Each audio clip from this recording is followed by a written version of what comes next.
The story begins with the main character slicing vegetables at remarkable speed as he rushes to prepare a fresh salad for his business. Right after, he cracks an egg into a hot pan that hisses the moment it touches the surface. Once everything is in place, he announces that he is finally ready for the grand opening.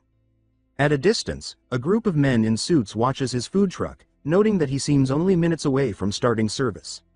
Around the same time, a citywide alert about Uncle Deok-chun's food truck spreads instantly, setting off chaos everywhere. People on a bus beg the driver to hurry. Teachers walk out of their classrooms mid-lecture, heading straight for the truck. Office workers ask their bosses for sudden leave, unwilling to miss the chance to taste his food.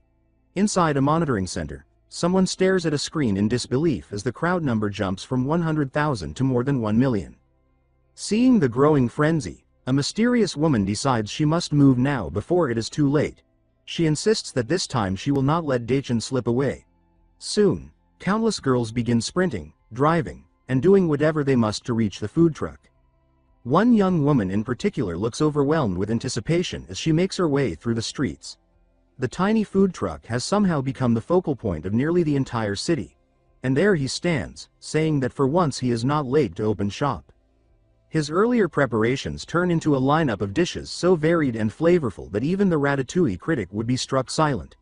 This is Uncle Deok-chun, the hero of our story and a genuine culinary master. From his food truck, he greets the enormous crowd rushing toward him from every direction. The crowd erupts with excitement at the sight and smell of his food, and the place is surrounded by a soft pink glow. It seems the charm of the cook, not just the taste of his dishes, might be part of the frenzy. But before this entire scene, there is a flashback of Doc sitting alone in a dark room, lost in his phone. His screen is flooded with messages about loans and overdue payments. We discover he lost 300 million won in a scam promising big profits for buying items and writing glowing reviews. A news broadcast confirms hundreds of others fell for the same trick. What crushed him most was the sting of being fooled, which eventually cost him his day job. Feeling hopeless, he bought a stack of alcohol to drown the weight of it all.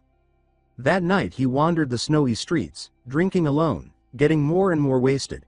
Then, out of nowhere, he caught the smell of something incredible drifting from a small food truck. The sign read Uncle Deok-chun. He checked his pockets and realized he barely had enough coins for anything.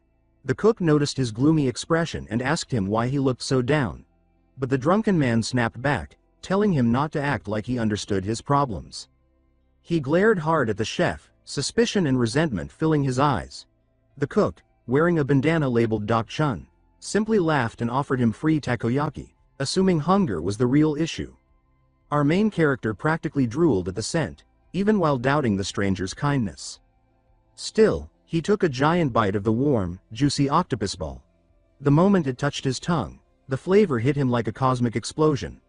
The soft batter and chewy octopus sent him soaring through an imaginary galaxy. The sauce and toppings wrapped around him like a spinning Milky Way.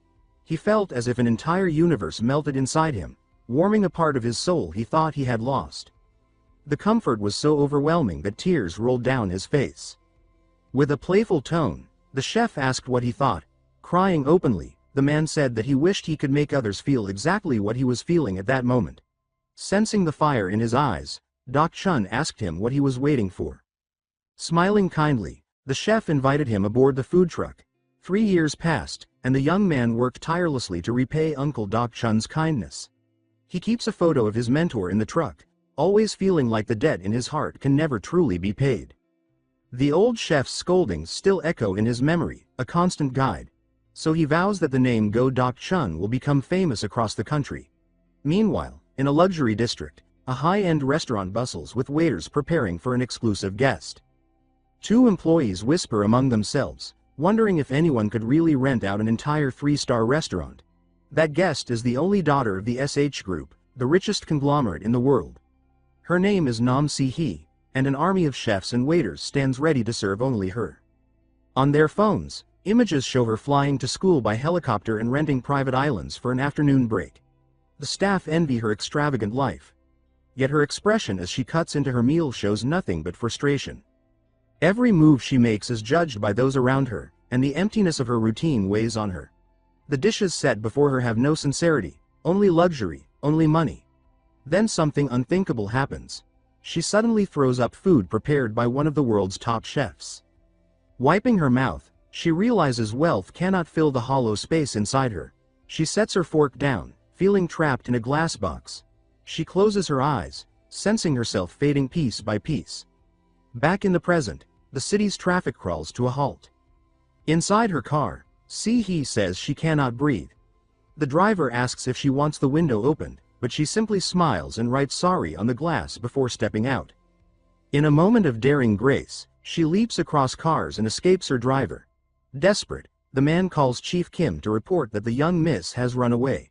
Se-hee wanders freely, finally feeling alive. She leaves everything behind in the car to avoid being tracked. She is determined to live as the real Nam Se-hee for a change. Still, she wonders how long she will last with only a few checks, each worth 10 million won. While walking down the street, she spots a help wanted sign. The pay is 13,201 won an hour, and she decides to accept the job. At work, she greets customers with a bright smile. Soon a huge man approaches, questioning the buy one, get one free deal. She calmly confirms it and hands over the items, leaving him stunned. Moments later, a drunk man tries to trade a live chicken for a bottle of soju. To everyone's shock, she accepts the chicken without hesitation. A worried customer asks if she is all right as the store erupts into chaos, with the chicken running wild and people passed out on the floor. She responds with a thumbs up. The owner then storms out and orders everyone to leave. It becomes clear that Se-hee did not perform well and ends up fired from the small convenience store. Somewhere else, another boss kicks her out for dressing like a spoiled heiress. She tries again but gets rejected once more. Hearing that he refuses to work with someone like her, still determined, she tries a corner coffee shop next. There, she is confused, unsure what she has done wrong since she tried to be polite and cheerful. She gets her coffee and asks the price, showing the boss her checks. Sensing an opportunity, he claims the drink costs 60 million won. Se-hee freezes, stunned by the ridiculous price. She apologizes quickly and rushes out while the barista watches in confusion. The boss notices she left the checks behind and tries to call after her. Defeated, she collapses on the sidewalk, overwhelmed by how difficult life is for ordinary people. Crying, she admits to herself that without money and status she feels like nothing. Then a mouth-watering smell reaches her. It is coming from the food truck of our protagonist. The aroma comes from fish-shaped pastries sizzling away. He asks how many she would like, but she can only stare, captivated by the scent. Jun-ho thinks that the girl looks a little strange for staring at him with such intensity. The usually confident Se-hee is completely speechless. Embarrassed, she explains that she has been fired from every job she tried and asks if he accepts credit. He turns down her request, while the ghost of his master mutters that she does not even have 5 won to her name. Her expression falls apart, and once again she feels powerless. The sight reminds the protagonist of his own past, when he felt just as useless. Moved by that memory, he invites her into the food truck, surprising her. He tells her to start by making a fish-shaped pastry. Se-hee fumbles through the steps and he urges her to hurry, saying that he is starving. Unsure of the process, she pours the batter into the mold the way she assumes is right. She then adds the red bean filling, trying to guess the proper amount. After closing the mold, she waits anxiously, praying she got it right. But her first attempt ends in total failure. The pastry comes out burnt, blackened beyond saving. She apologizes, feeling ridiculous for failing at something so simple. To her shock, he picks up the ruined pastry and takes a bite.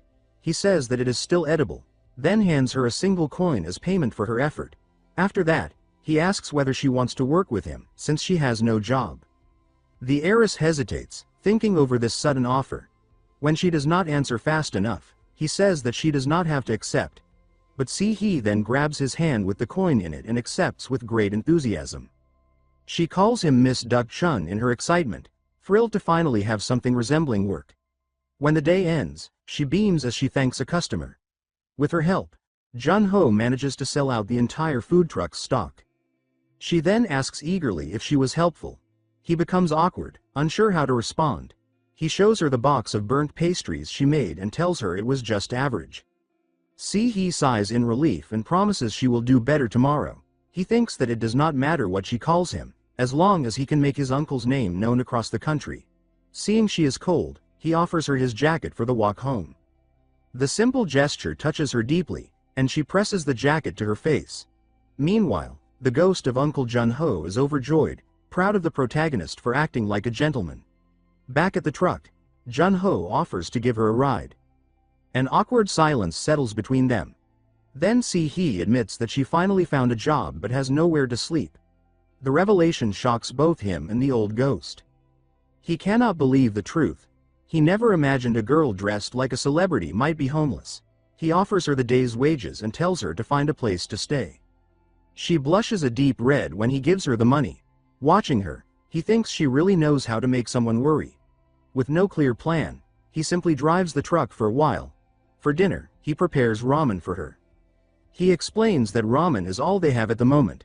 The young woman lights up with excitement while holding a small cat. She recalls a fancy seafood noodle dish she ate long ago. She says she has only had ramen once, and he assumes she was so poor she could afford it only that one time. In reality, she never ate simple food because of strict diets. She hugs the cat and comments that it looks a lot like Mr. Jun-ho. He explains that the cat is just a stray that visits from time to time. She says she thought this place was a shelter for it.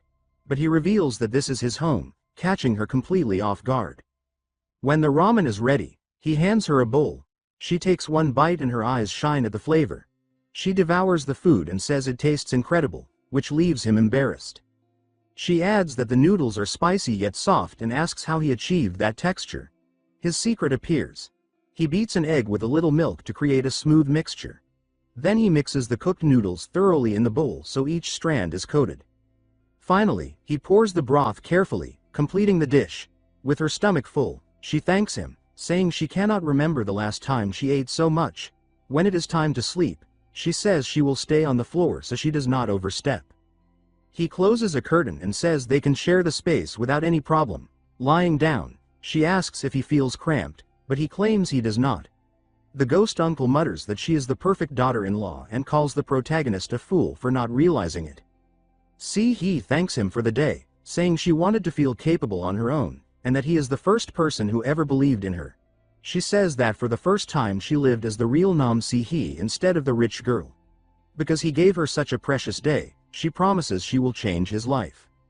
She then asks how much it would cost for him to fulfill his promise. When he does not answer, she decides to open the curtain. She finds him sleeping soundly, completely unaware, his ears plugged. Suddenly, a blinding light fills the room as the roar of a helicopter explodes through the night. The window shatters. A special agent announces over the radio that he has located the young miss. He grabs Se-hee and carries her to the waiting helicopter while she screams for Mr. Jun-ho. The ghost watches in anguish as she is taken away, but the protagonist stays asleep while the old man's spirit cries for his lost daughter-in-law. The next morning, sunlight glints off broken glass scattered across the floor. Jun-ho wakes in confusion, with no idea what happened. He stares at the mess in disbelief. Soon after, he begins his usual routine at the food truck. His master's ghost laments, saying he truly believed he had finally gained a daughter-in-law. As the truck runs, a huge screen displays an advertisement featuring Se-hee, and the ghost recognizes her instantly. He shouts her name, stunned as the truth clicks into place. He wonders how he failed to recognize her earlier. The promise she made and her question about the cost echo in his memory. The ghost panics, calling his nephew an idiot for missing such a golden chance. He remembers her chaotic departure and believes they will never meet again. But surprising them both, the heiress suddenly appears and says she has come back. The protagonist asks what happened, since she vanished and shattered his window. She hands him a check as thanks for the previous day and for the trouble she caused. The ghost is stunned when he sees the amount. 1 billion won. The protagonist begins to feel suspicious. He studies the check while the ghost continues to gape at it. Se-hee ignores their reactions and asks what today's special is. Thinking the check is fake, he tosses it in the trash and says today's special is fried chicken. She becomes thrilled at the idea of tasting the famous Korean chicken. The ghost panics and screams that the money is real as he desperately reaches into the trash for the check. Se-hee asks if she can help, and the old ghost scolds her for not noticing the mistake. Jun-ho starts sweating when he sees her reaction. Se-hee is shocked, saying she knows 15 languages but has never made batter before. Even so, she ties her hair back with determination and says she will try her best. He watches her with a bored stare, unimpressed by her spirit. He warns her that her clothes might get dirty, and she asks if her outfit is appropriate. Then she begins to change right there in the food truck. She takes off her oversized clothes and tosses them aside. Underneath, she reveals a snug and comfortable workout set. The protagonist turns bright red, stunned by how revealing it is. Then Se-hee grabs a bowl and dumps its contents straight into the hot oil. The oil erupts violently, startling her. Pieces of chicken fly through the air as she screams at the explosion. Acting fast, he shields her from the splattering oil with his body. He asks if she is all right while the hot drops burst around them like sparks. Her heart races as she looks at him, wondering what to do with this amazing man inches from her.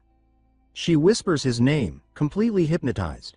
Just then, someone calls out for Se-hee, snapping his attention away. Se-hee is stunned and says her mother's name as the two remain frozen in that close moment. A flashback surges through her mind. In a recording studio, someone announces that the chairwoman of the SH group has arrived. This is Jun-ho, Se-hee's mother, an intimidating and powerful woman. Without wasting words, the chairwoman immediately asks where her daughter, the heiress Se-hee, has gone. One trembling employee answers that the young miss has not arrived yet and cannot be reached. With a cold stare, the woman calls for Secretary Kim, and the loyal assistant responds at once. Jun-ho decides that she will personally search for her missing daughter. Back in the present, our protagonist feels the atmosphere outside the food truck change.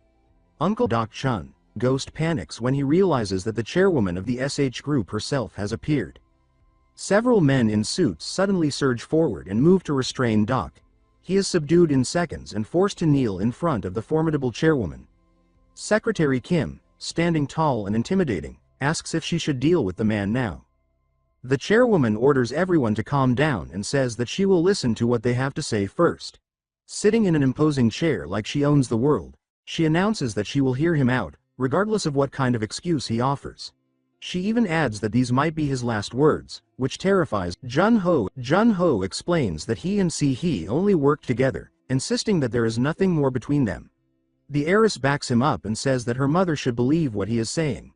The chairwoman then picks up a piece of fried chicken and asks curiously how much it costs. He answers that it is 10,000 won, and she reacts as if that is outrageous for a single piece. When he tries to clarify, she completely ignores him and turns a serious gaze on her daughter instead. She then asks if he even knows who the famous Se-hee is. With a bored face, Deok replies that he has no idea who that could be. Se-hee's mother assumes he is pretending ignorance because of the status gap between them. Without softening her tone, she bluntly asks if he is in love with her precious daughter. Jun-ho answers directly that he does not like her at all. The chairwoman then faces Se-hee and calmly concludes that her daughter must be the one who is in love with him. With anger in her eyes, she demands to know if he spent the previous night with her daughter. Se-hee grows red with embarrassment as their conversation becomes more intense. The chairwoman, overwhelmed by the drama, suddenly faints, and Secretary Kim panics at her collapse. Annoyed, Jun-ho repeats that nothing happened between them the night before. When she recovers, the chairwoman steps closer and asks if he is at least dating her daughter. He denies it, but she keeps pressing and demands to know if he intends to marry her. With open contempt, she says that a street vendor like him has no right to even imagine such a thing. The protagonist is left speechless by her arrogance. The chairwoman then orders Secretary Kim to bring something special. The secretary opens a briefcase stuffed with money. The heiress and the ghost uncle both shout for the chairwoman to stop this insanity. She calmly offers 10 billion won, and the uncle's spirit is so thrilled that he already starts calling her mother-in-law. Banknotes fly through the air like a rain of cash. Se-hee is horrified, hiding her face as she watches her mother's stunt. The chairwoman, on the other hand, keeps her cold, shrewd expression, completely unfazed. She tells him to take the money and marry her daughter. He stands there lost, bombarded by a proposal and a mountain of cash right in front of him. Se-hee is humiliated and can barely lift her head as the two stare at each other. The chairwoman ignores the discomfort and continues insisting that he accept the money. Seeing this, Se-hee screams at her mother to stop this absurd scene. The chairwoman dismisses her protests and, with a mocking tone, repeats that he should marry her daughter. Jun-ho sweating nervously, repeats the word, marriage, in disbelief in his own head. Se-hee hides behind her mother, dying of shame over the performance. With a superior look, the chairwoman remarks that there is one condition for the marriage. Before even hearing it, Jun-ho firmly declares that he is not interested. The chairwoman finds his defiance amusing and tells him not to be so scared yet. She reveals that he has to abandon the food truck and work for the SH group instead. She says he must be raised to the same social level as her daughter if he wants to marry her. At that, he slams his hand on the briefcase of money. With a dark expression, he asks if her true goal was the food truck all along. Moving closer, he says that he has a good nose for things like this, which clearly startles her. He leans in and says that he thinks she smells like a con artist. The chairwoman admits that she likes his spirit, but she adds a final condition. With a furious glare, she says that she despises any horse that cannot be tamed. Jun-ho grabs some food and declares that he will never hand over control to anyone. Turning his back on her, he says that she should not come looking for him again. He adds the same message for Se-hee as well. Se-hee is heartbroken and reaches out to him, but he is already gone. Elsewhere, the towering headquarters of the SH group fills the city skyline. Inside, a polished nameplate marks the office of the chairwoman. In that office, Se-hee confronts her mother and says that she has spent her entire life obeying her wishes. She says that for the first time, she has something she wants for herself. She cries out that she found someone she likes and asks if money is really the problem. Her mother simply holds her coffee cup, silent and distant, while listening to her daughter's rant. Then she asks if Se-hee is looking down on the man because he is just a stray she picked up. The heiress is left breathless and unable to respond to her mother's cruelty. With a completely icy look, the chairwoman asks if her daughter is done with her little performance. She steps closer and says that she does not care who her daughter dates, because no one can ever stand on their level anyway. In a cold, dark tone, she says that she will allow her daughter to have that man. She adds that in order to keep him, Se-hee simply has to ensure that he can never again work in that pathetic food truck. Her mother intimidates her, saying that she must obey for the sake of the SH group and that she has to do as she is told, just like she always has. With tears filling her eyes, Se-hee feels cornered while her mother calls her a good girl. Meanwhile, life at the food truck appears to return to normal. The protagonist talks to his uncle's photo and says that he protected the truck his uncle left behind. The ghost complains that he threw away 10 billion won for that same business. Jun-ho's thoughts drift back to Se-hee. He recalls how similar she seemed to him in the past but wonders if she only wanted the truck after all. Jun-ho taps the photo angrily as he realizes he was almost scammed again. Looking at his own reflection, he says that he will protect the food truck with his life. At the company, Secretary Kim hurls herself against a locked door, begging the young miss to calm down. Inside her room, Se-hee throws herself onto the bed and screams that everything is her mother's fault. In tears, she insists that 10 billion won means nothing to her and sobs over the fact that Jun-ho told her not to come back. She calls her mother terrible and manipulative, shaking with fear about what she might do next. She feels she has to protect him somehow. Then she remembers Jun-ho's serious but gentle face. She thinks about the moment he warmed her with his jacket, and that intense moment they shared in the food truck. With her cheeks burning, she admits to herself that she is already completely in love with him. Sitting up on the bed, she suddenly gets an idea. She shouts for her secretary at the top of her lungs. Rushing out, she grabs Secretary Kim and orders her to prepare everything immediately. With a fierce and determined look, she reveals her big plan, a proposal. Meanwhile, on a bright morning, the stray cat belonging to the food truck naps peacefully. Jun-ho wakes up and comments that the weather is perfect for business. He then frowns and wonders why a helicopter is so loud this early in the day.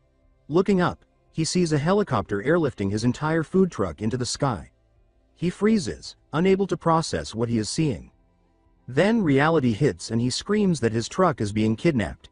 In a panic, he yells at the helicopter to stop at once, but of course no one listens. With no time to think, he starts sprinting after it. He soon realizes he cannot keep up and quickly rents a bike to chase the flying truck. Pedaling with everything he has, he struggles not to lose sight of it. Exhausted, he reaches a building and demands that they give his truck back. As he looks ahead, he is completely thrown off by what he finds. A brand new food truck stands there, a monstrous high-end model, wrapped in a huge gift ribbon. Slowly, its door opens like the curtains of a concert stage.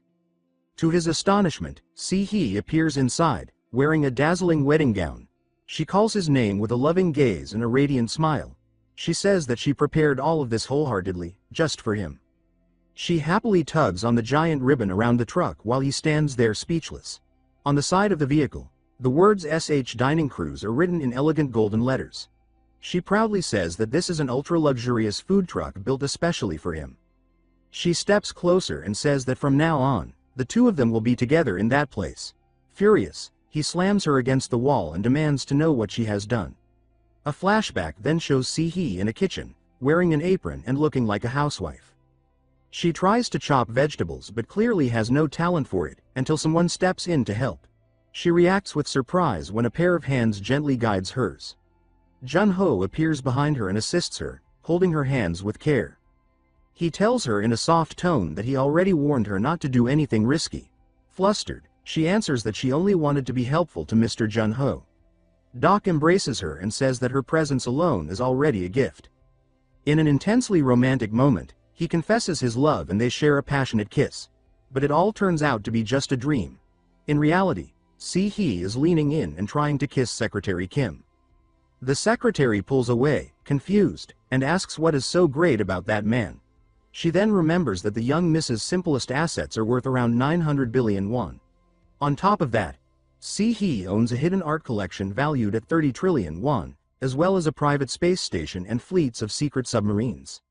The secretary practically has a breakdown, saying that compared to all that, poor Doc has nothing but one tiny little food truck.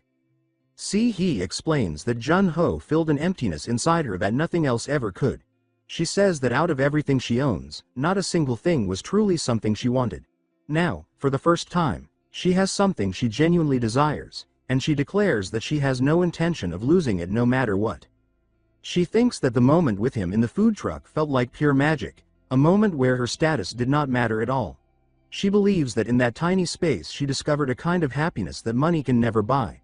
She insists that she prepared all of this for herself, simply because she wants to be happy.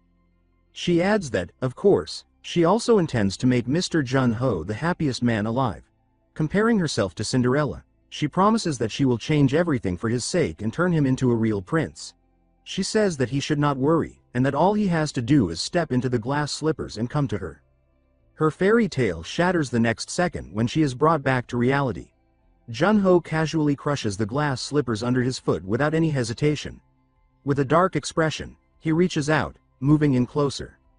Still furious, he keeps her pinned in place and demands to know what she has done with his original food truck. He tells her not to stain his uncle's name by attaching it to that flashy new truck. Se-hee is completely overwhelmed and asks why he is acting like this. Secretary Kim snaps and yells at him for treating the young miss so roughly. Jun-ho recalls the news broadcast about the scam that cost him everything in the past. He explains that he knows exactly how people use sweet words as bait to swindle others and take everything from them. He states firmly that he refuses to fall for the same trick again, which leaves the secretary baffled. He turns to Se-hee and says that it does not matter if she is an heiress or anything else. He points at his uncle's name on the truck and declares that he has no intention of abandoning it. With a defiant stare, he thumps his chest and tells them to just try taking his food truck away from him. Se-hee blushes and starts wondering what he truly meant by those words. She realizes that, to him, it does not matter whether she is rich or not. Because of that, she completely misreads his meaning, convincing herself that he was talking about his heart instead of the truck. Everything clicks in her mind, and she suddenly becomes incredibly hopeful. The protagonist looks at both of them with a serious expression. By now, Se-hee is entirely in love with him. After that, Jun-ho returns to work, focusing on making his signature corn dogs. He finishes each one with the expert flair of a seasoned chef, sprinkling salt in a stylish motion. Smiling, he offers the fresh corn dog to the next person in line. Watching from the shadows, Se-hee promises herself that she will help him sell every last item that day. He finds the whole situation suspicious, but he cannot deny that business is booming. Even so, he starts to notice something odd about the customers. One of them loudly praises the food before even taking a bite, and that instantly raises his suspicions. In disguise, Se-hee spots him scanning the area, clearly on alert for anything shady. While the cat naps calmly nearby, Jun-ho chooses to ignore the strange crowd and calls the next customer forward. The heiress steps up and declares that she will buy everything, but he recognizes her immediately. She tries again with a different disguise, yet he repeats that he will not sell to Miss Nam Se-hee. Refusing to give up, she appears once more in an adorable costume, and this time he completely loses his patience.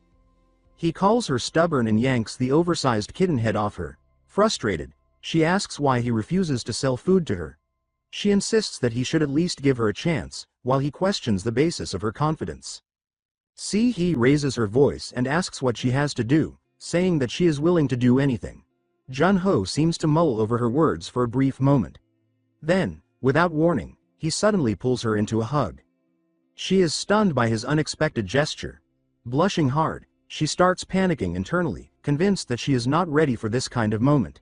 She imagines a dramatic, romantic kiss unfolding between them right then and there. She closes her eyes and steels herself, saying that she is ready for Mr. Jun-ho. Jun-ho just stares at her in confusion and asks what Miss Nam Se-hee is doing.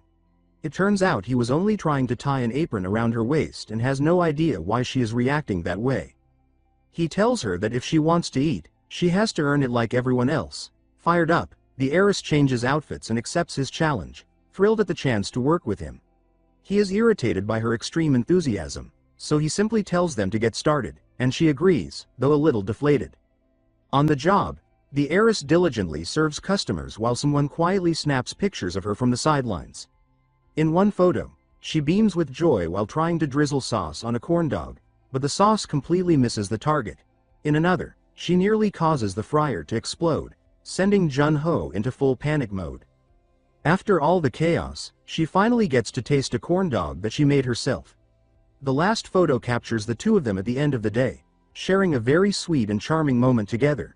It is revealed that Secretary Kim is the one taking the pictures while speaking to the chairwoman on the phone.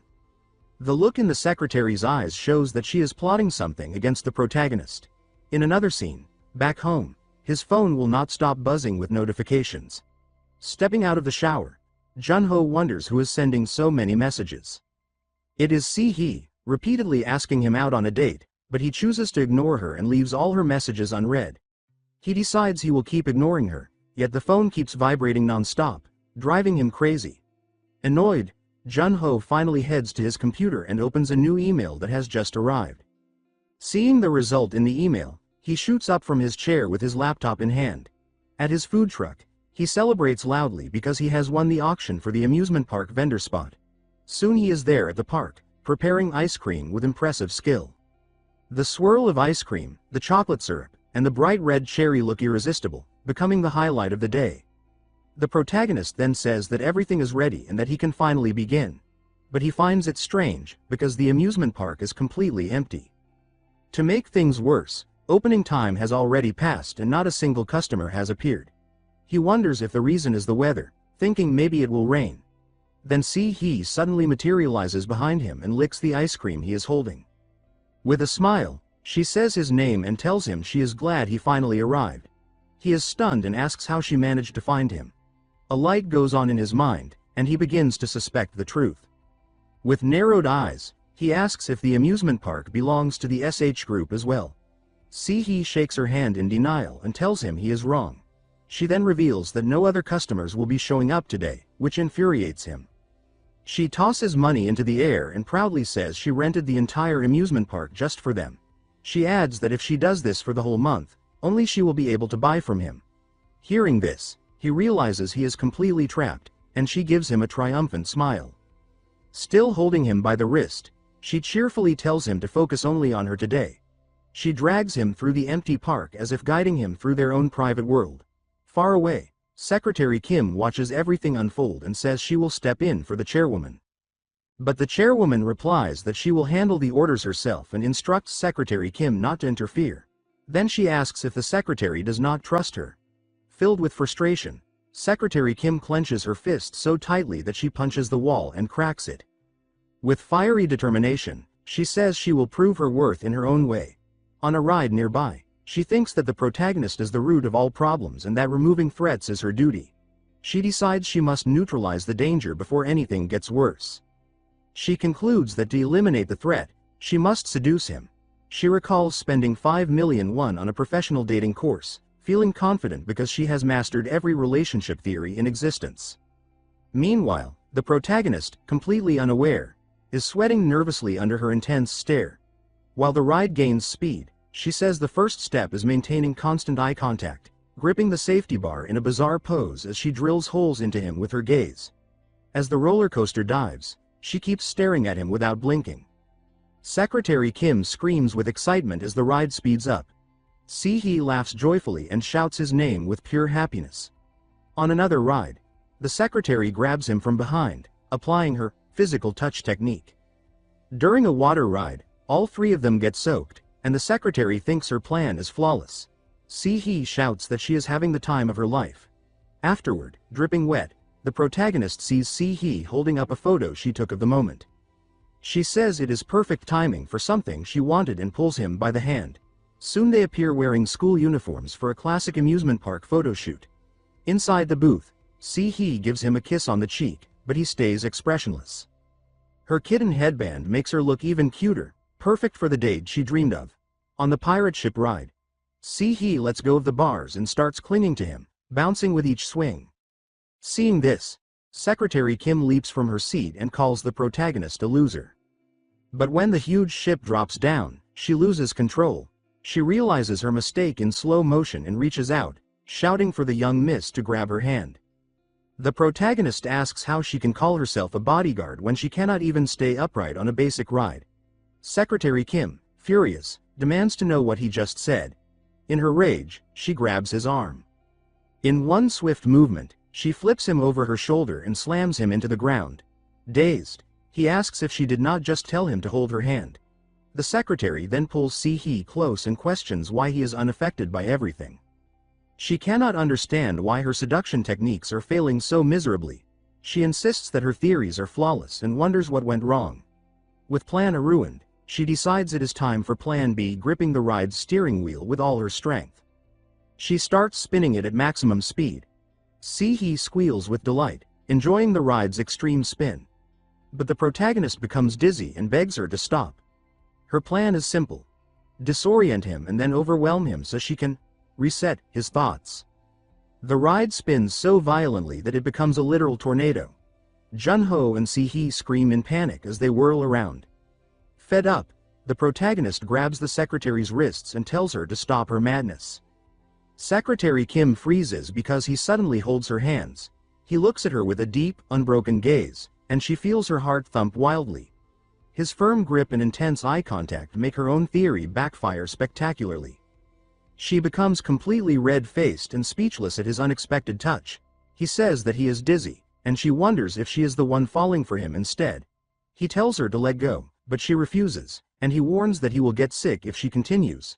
She realizes he nearly reversed her entire plan and thinks he is not an ordinary man. Then she glances sideways and thinks that the young miss absolutely cannot see him like this.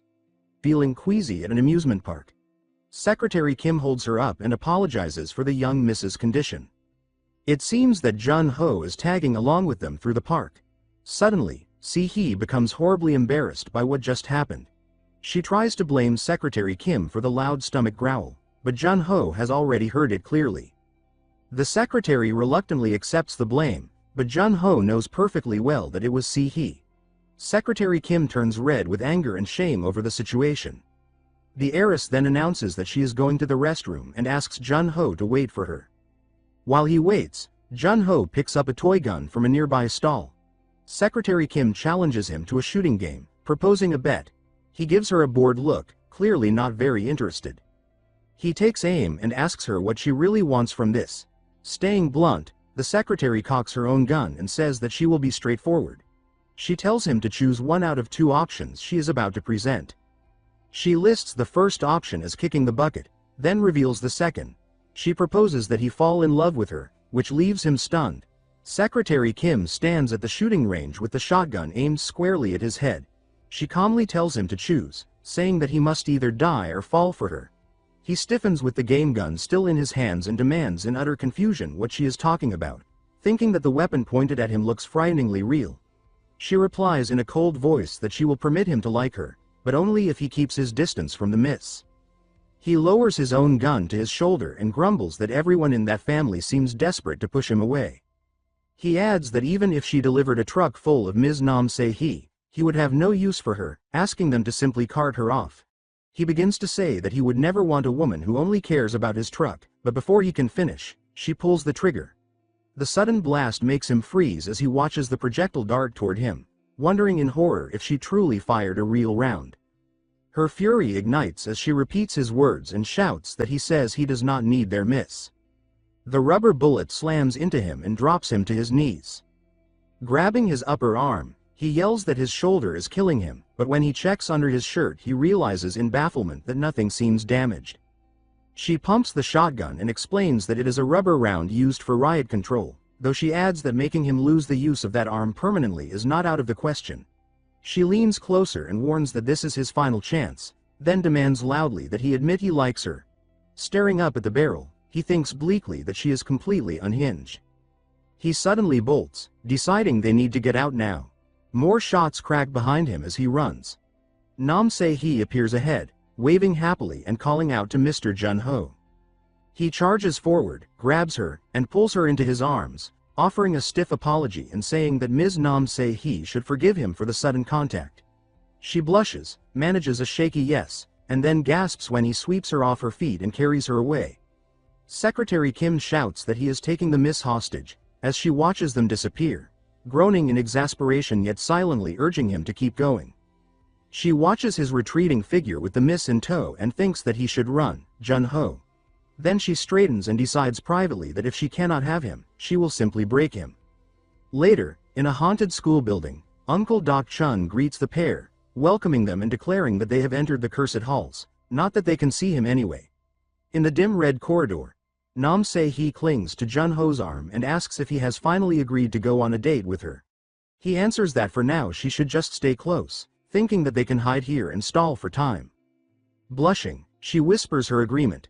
Above them a camera rotates, and on her tablet Secretary Kim watches the feed, remarking that she cannot believe he walked into that place by choice, which she had personally modified earlier. She describes that the haunted house is the park's most famous attraction and notes that for their miss, with her reflexes and athletic skill, it is nothing more than child's play. Jun-ho mutters that it does not seem that bad, right before the entire set erupts. Se-hee says it is because the house is extremely realistic. He wonders whether they will survive. Nam Se-hee laughs that it just became even more entertaining as 3 arrows shoots towards him. Before it's too late, Se-hee slams into him and knocks him flat. Standing over him, she tells him not to worry and promises she will stay near and protect him. Under the purple lights he stares at her, sweat gathering at his brow, thinking that staying here means certain death. Elsewhere, Secretary Kim stares at her tablet, murmuring wait, and then insisting that something feels wrong as she sees him shielding the miss. Soon after, he hoists Nam Se-hee and sprints, a horde of ghouls stampeding behind. Kim thinks that if this continues, Jun-ho would be the only one helping Se-hee. He snatches a flashlight from the floor. In another corridor, darkness swallows everything until his beam flicks on. The light lands on a long-haired girl crouched ahead. The sight makes him jerk back, stammering in horror and barely forcing out a fragmented what before the apparition lunges straight into the light. Secretary Kim Ghost Girl Edition hurls herself at him, her leg going for his face. He barely manages to dodge backwards while the flashlight beam slices frantic arcs through the dark. He scrambles upright with the light extended and yells that this is completely insane, while Nam Se-hee stands back completely nonchalantly. He sweeps the beam across the hallway and pants that he has no idea where the ghost went. The corridor reveals only dust and toppled props. Then, as he turns, he spots the shrouded figure lying coming at him from above. While he hesitates, the figure snaps upright, red eyes blazing through the cloth. Nam Se-hee sees a red button. She wonders what it is and clicks it without hesitation. Just as she did that, while Secretary Kim almost had him, a cage fell from above, trapping them both. They crash in a tangle of limbs and fabric, their screams overlapping. Secretary Kim lets out a stifled grunt as she opens her eyes to see their lips touching. Her thoughts halt for a second, wondering if those are truly his lips. Completely embarrassed, Secretary Kim kicks him off of her with force, sending him crashing. With her face bright red, she says that she is going to kill him. Flat on his back, he can only wheeze that he wants to go home. Se-hee crouches near him in a wash of pink light, smiling brightly and telling him they have no time to rest. Soon they are running again across the open plaza as carousel lights whirl around them. Behind them, Secretary Kim charges in pursuit, slamming a control on her wrist device and shouting that he will not escape, while digital prompts say that her speed has increased. On the carousel platform, they are finally cornered by the railing and spinning lights. He looks around in despair, thinking that that woman is relentless to the very end. Se-hee presses close to his arm and exclaims that they are trapped, while he eyes her suspiciously and wonders if she orchestrated all of this. Exhausted, he begs her to stop. She beams and reminds him that she is only doing exactly what he demanded, declaring that she will stay at his side, Mr. Jun-ho, for a full month. Cornered, he asks what he must do for her to end this. She leans in, hair fluttering, and says that he already knows, because she is only asking for what she truly wants. As the carousel spins into golden streaks, she slides her arms around his neck and draws him close until their faces nearly meet and her intent charges the space between their almost touching lips. Pressed close against him on the carousel, Se-hee tilts her face up toward Uncle Deok-chun and says that he already knows the answer, that he understands exactly what she wants. Her arms loop around his neck as she leans in, her lips parting, her intention sharpening in her mind into a single, unmistakable desire. Their mouths hover a breath apart when the entire carousel suddenly erupts in crackling blue lightning. Elsewhere in the park, Manager Kim stares at the ride as sparks explode across its structure. She exclaims in shock, instinctively voicing disbelief, while her wrist device flashes red and repeatedly signals an error. The surge ripples outward through the amusement park, lights flickering across the miniature castle and the roller coaster. Secretary Kim rushes toward the carousel and shouts anxiously, asking whether the miss is all right. Moments later, the lights stabilize.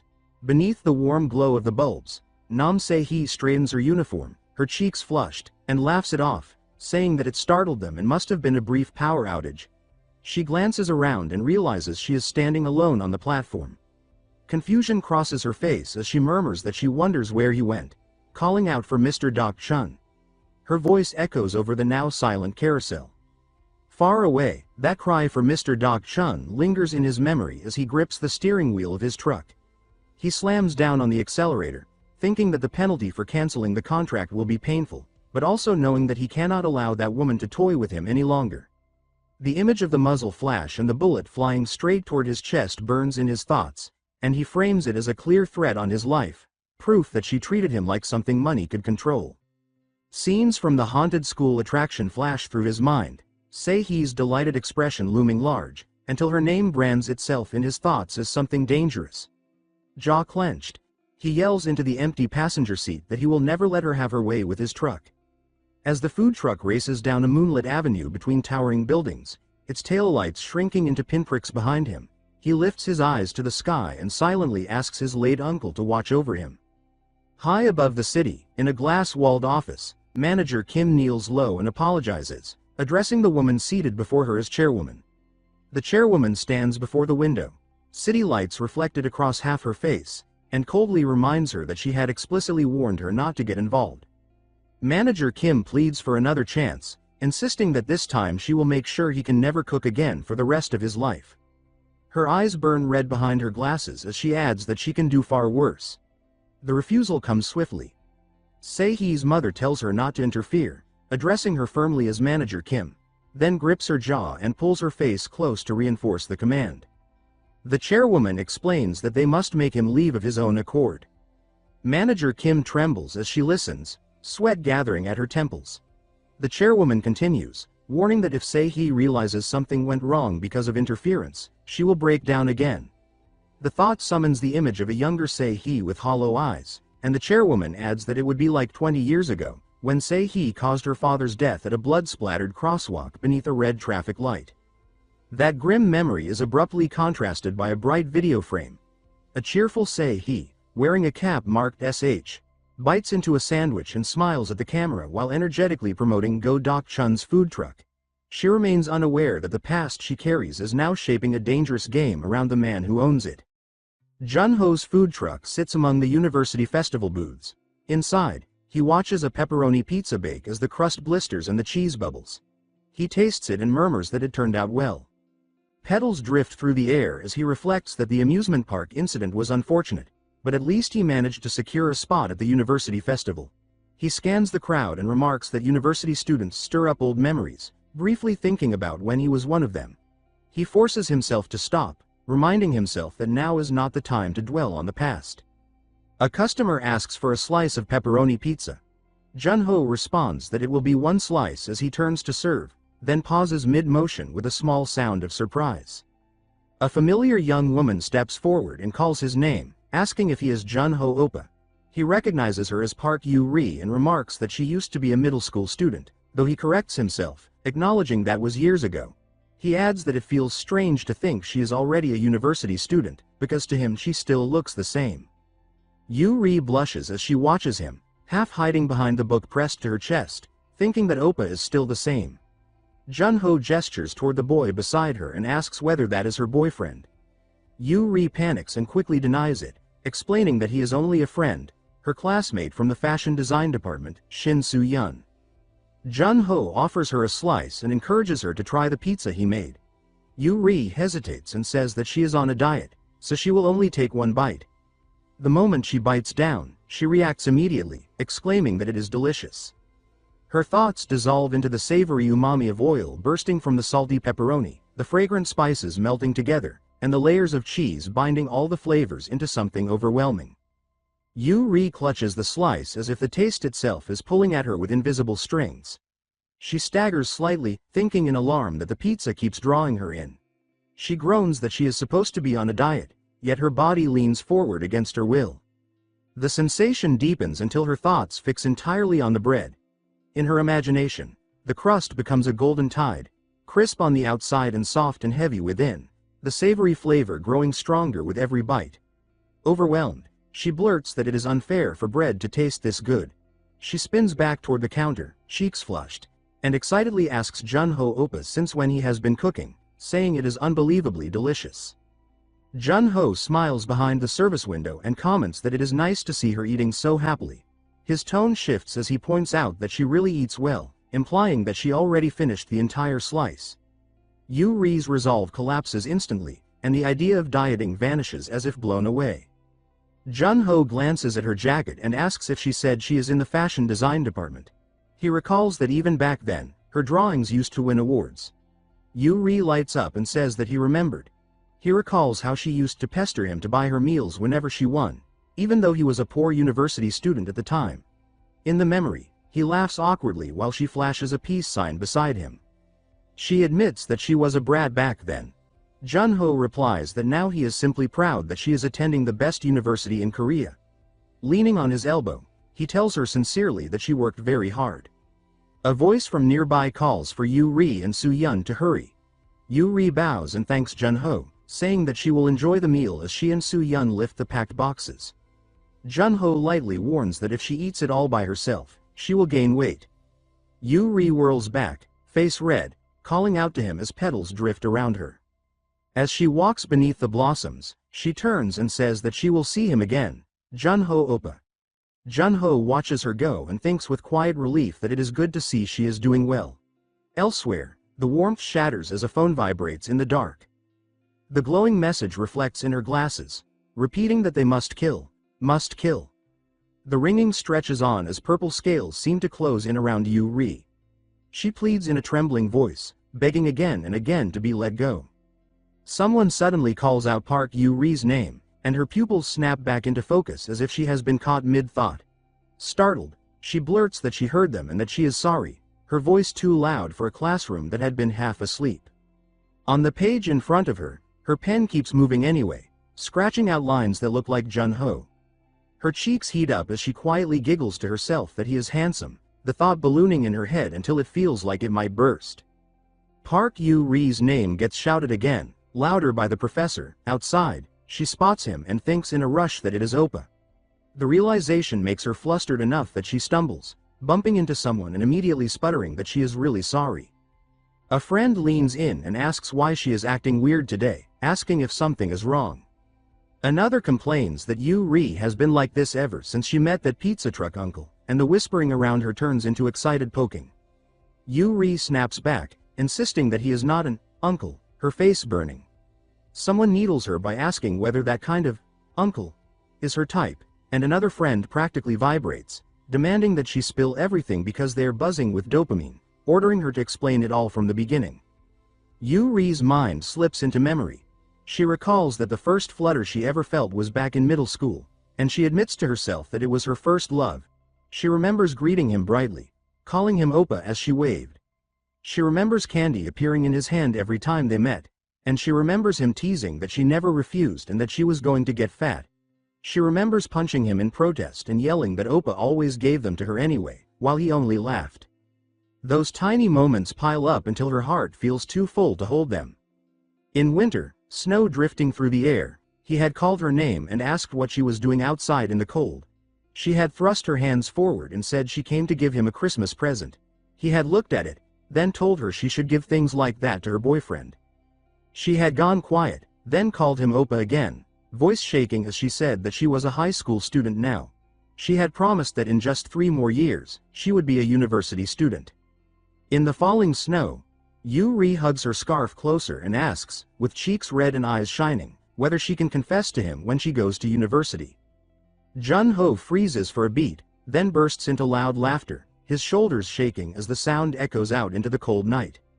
Yu-ri flails in embarrassment and complains that it is too much, and he steps in quickly, rubbing the back of his neck as he apologizes over and over, saying that it is still a good thing to hear. Even as he speaks, he thinks that it is natural for someone to like the boy next door, and he tries to keep his tone gentle as he tells her that, for now, she should focus on studying and be careful not to catch a cold. He turns to leave, his footsteps crunching away through the snow. Yu-ri remains behind, overwhelmed, and she ends up collapsing into the powder with a soft thud, face burning as she clutches her small present to her chest. Through the drifting flakes, she forces the words out anyway and murmurs that she wishes him a Merry Christmas, watching his back grow smaller. Later, a quiet night presses in around apartment windows, and Yu-ri steels herself and thinks that she has to be brave. Even though he suddenly disappeared one day, leaving only silence and scattered traces behind, her heart refuses to let go. In her mind, his name rings clearly, Jun-ho, and she admits that he was her first love. Time passes into the warm orange of another evening. The food truck glows under the setting sun, and he greets a customer with an easy welcome. Yu-ri appears in front of him again, older now, holding up 2 cold cans, and she asks if he has a moment. They sit side by side, and she comments that it is still chilly at night, and he agrees without looking away from the skyline. Her hand slides toward a neatly wrapped box, and she hesitates before asking, carefully, whether Oppa has a girlfriend. He repeats the word as if testing it, then thinks that, with Shish or whatever constantly eyeing his food truck, he cannot be bothered with things like girlfriends. Yu-ri leans forward urgently and asks if he does not, and when he answers, she explodes with a bright, breathless yes. She straightens, clutching the gift tighter, and declares that she is a university student now. He stares, confused, and she rushes on, saying that what she means is. Yu-ri clutches the wrapped box with both hands, cheeks blushing as she forces the words out and says that she still feels the same, that she still loves Oppa. But before she could finish her sentence, a violent roar tears through the sky. A helicopter descends, blades chopping the air, leaves and dust exploding outward. Yu-ri staggers as the wind slams into her, eyes wide in shock. In the chaos, Se-hee leans out from the open side of the helicopter, hair streaming, eyes locked on Deok-chun. Yu-ri's vision blurs as she recognizes her and thinks the name Se-hee. Jun-ho clenches his jaw, sweat beading, as the woman laughs breathlessly and calls him Jun-ho Oppa as well, demanding to know why, over and over, her voice sharp and frantic. The helicopter pulls back, and Se-hee steps in close, looping an arm around Jun-ho with practiced ease. She laughs brightly and says that meeting here like this must be fate. He asks her how she found this place, to which she replies that this is in fact the graduate school she attends. Yu-ri, with a pale and shocked face, asks about their relationship. Jun-ho stiffens as Se-hee raises 2 fingers playfully and declares that they are engaged to be married, adding a small heart as if it is obvious. Yu-ri freezes. Her thoughts fracture as the realization hits that he does not have a girlfriend but has a fiancé. She wonders what is going on with her, calling Jun-ho Mr. Deok-chun, and thinks in disbelief whether he changed his name. Jun-ho pinches the bridge of his nose and exhales, saying that it is a long story and that it is all nonsense.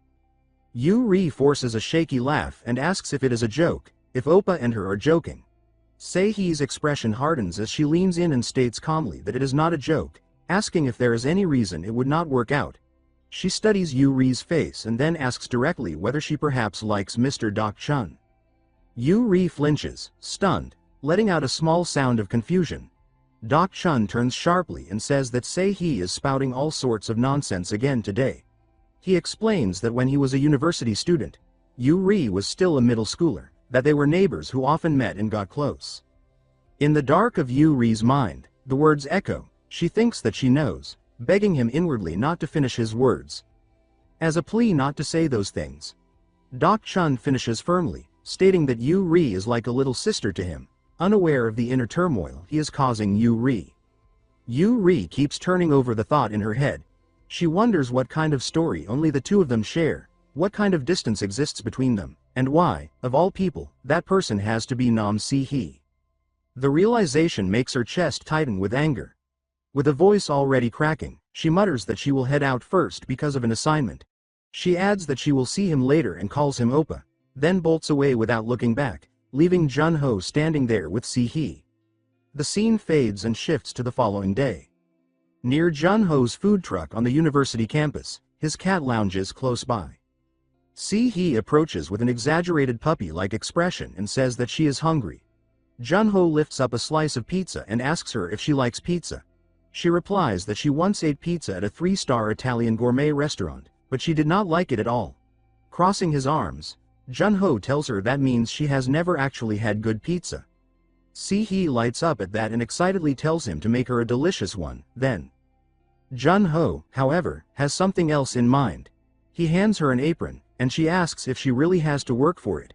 He responds by saying there is no reason he would just give it to her and asks what is even special about her.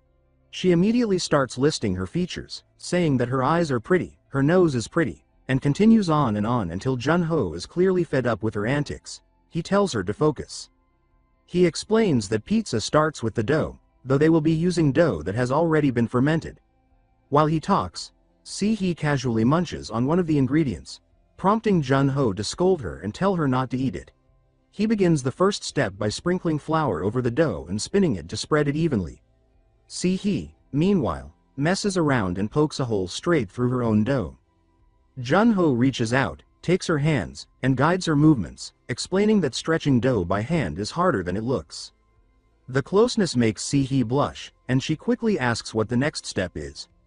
Jun-ho leans closer to her face and demonstrates by spinning the dough up into the air. He explains that using centrifugal force helps the dough spread evenly. A group of women gather around the food truck, filming Jun-ho's impressive pizza skills.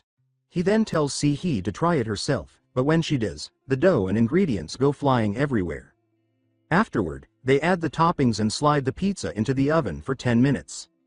Soon, the bacon potato pizza with extra mayonnaise is complete.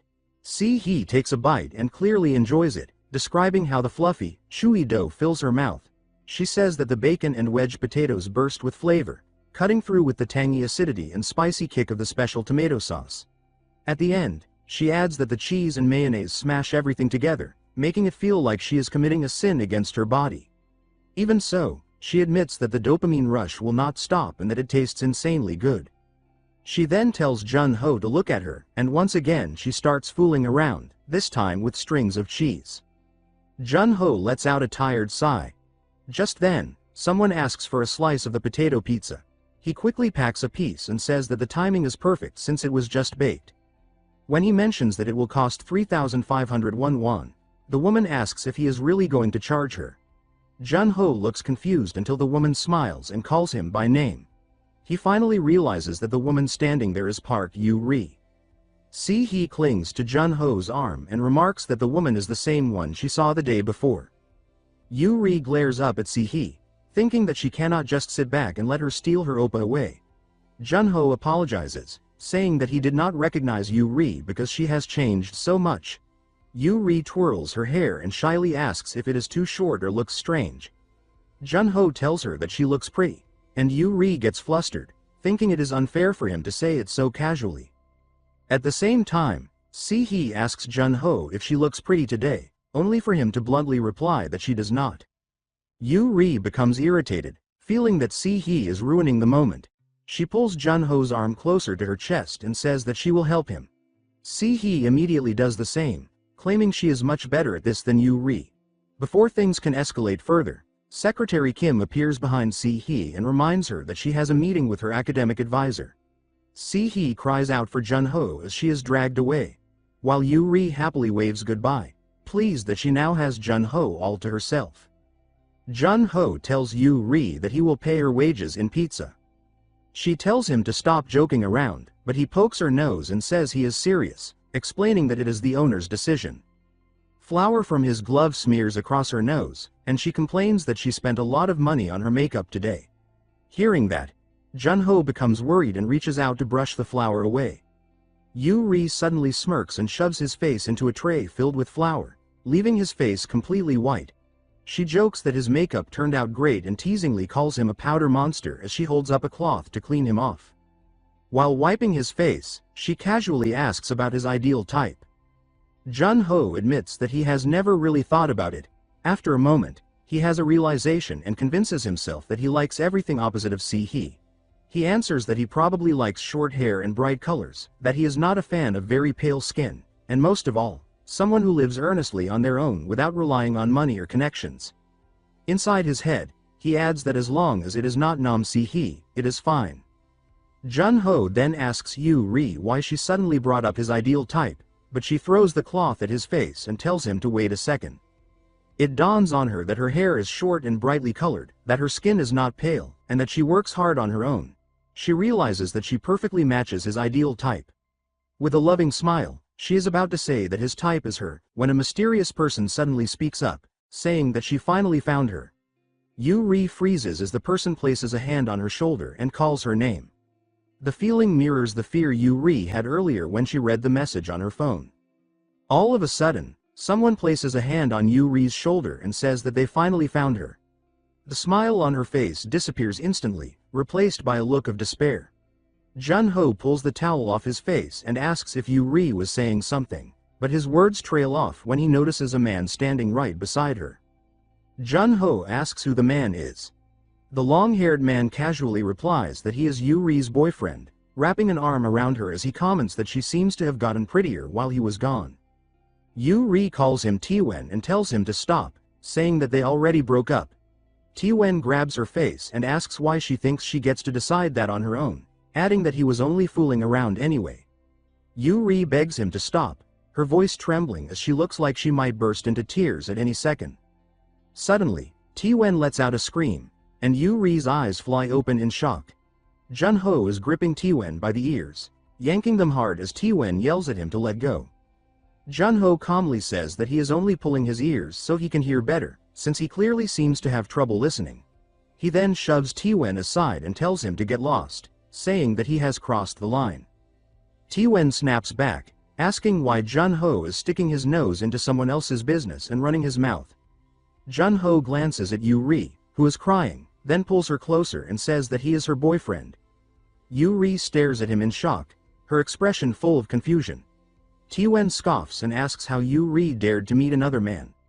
Jun-ho steps in front of her again and tells T-wen to leave, warning him that he will not stop at a warning next time. People around them start filming the scene. Some whisper that T-wen is the fourth-year representative from the media department. Realizing the attention, T-wen turns away and says that Yu-ri will regret this, telling her to just wait and see. Jun-ho looks like he is about to chase after him and throw punches, but Yu-ri suddenly hugs him tightly from behind and apologizes over and over. Jun-ho gently pries her hands away and leans closer, wiping the tears from her face as he tells her that she has nothing to apologize for and that she did nothing wrong. Yu-ri feels embarrassed, wondering why that man had to appear at this exact moment. She hugs Jun-ho again and admits that she cannot help but like him even more now. Just then, someone calls out to her. Yu-ri says that it sounds like one of her friends and asks what is going on. At the same time, She realizes how close she is to Jun-ho and suddenly knees him in the face without thinking. Blood starts to trickle as Jun-ho protests that she was the one who hugged him first. Yu-ri hurriedly apologizes, saying she was startled. Jun-ho tells her to use only one tissue because they are expensive. Yu-ri peeks out from the food truck and asks her friends to wait for a moment. They shout back that it is urgent and related to their department. Yu-ri rushes off toward the department, with no idea why Jun-ho ends up following her. One of the members explains that T-Wen just cut their funding for snack ingredients and told them that Yu-ri has to apologize to him in person if they want the money back.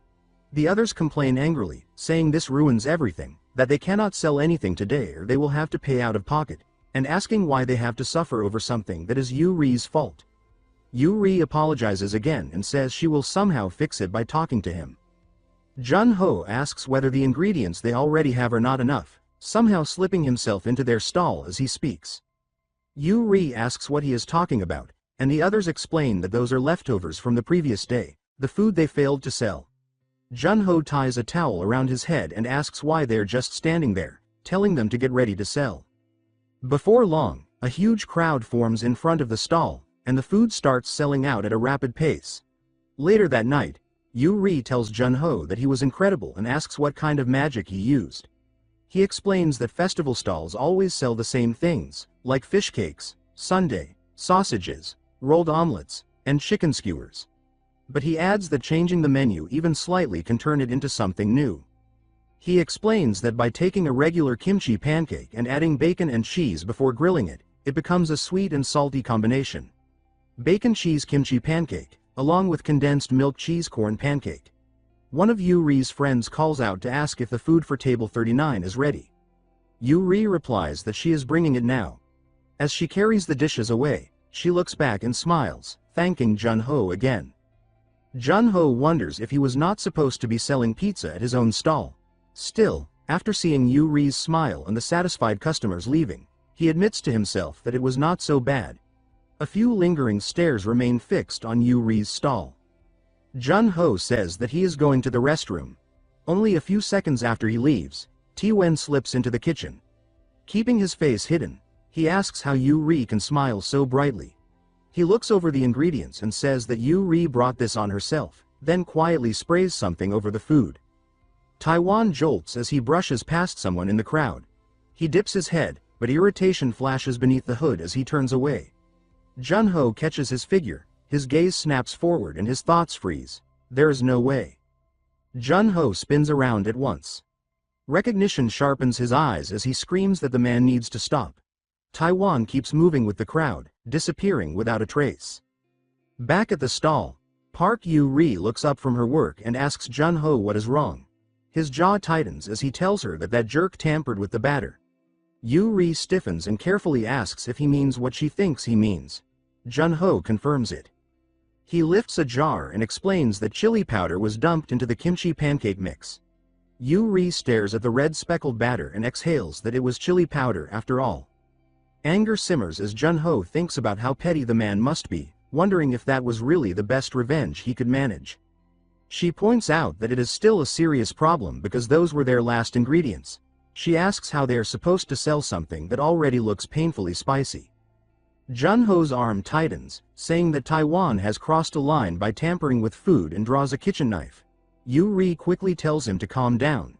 He lowers his gaze beneath his headband, silently vowing not to let this slide. Outside, the long-haired Taiwan tilts back a can, drinking deeply as cold liquid spills down his chin.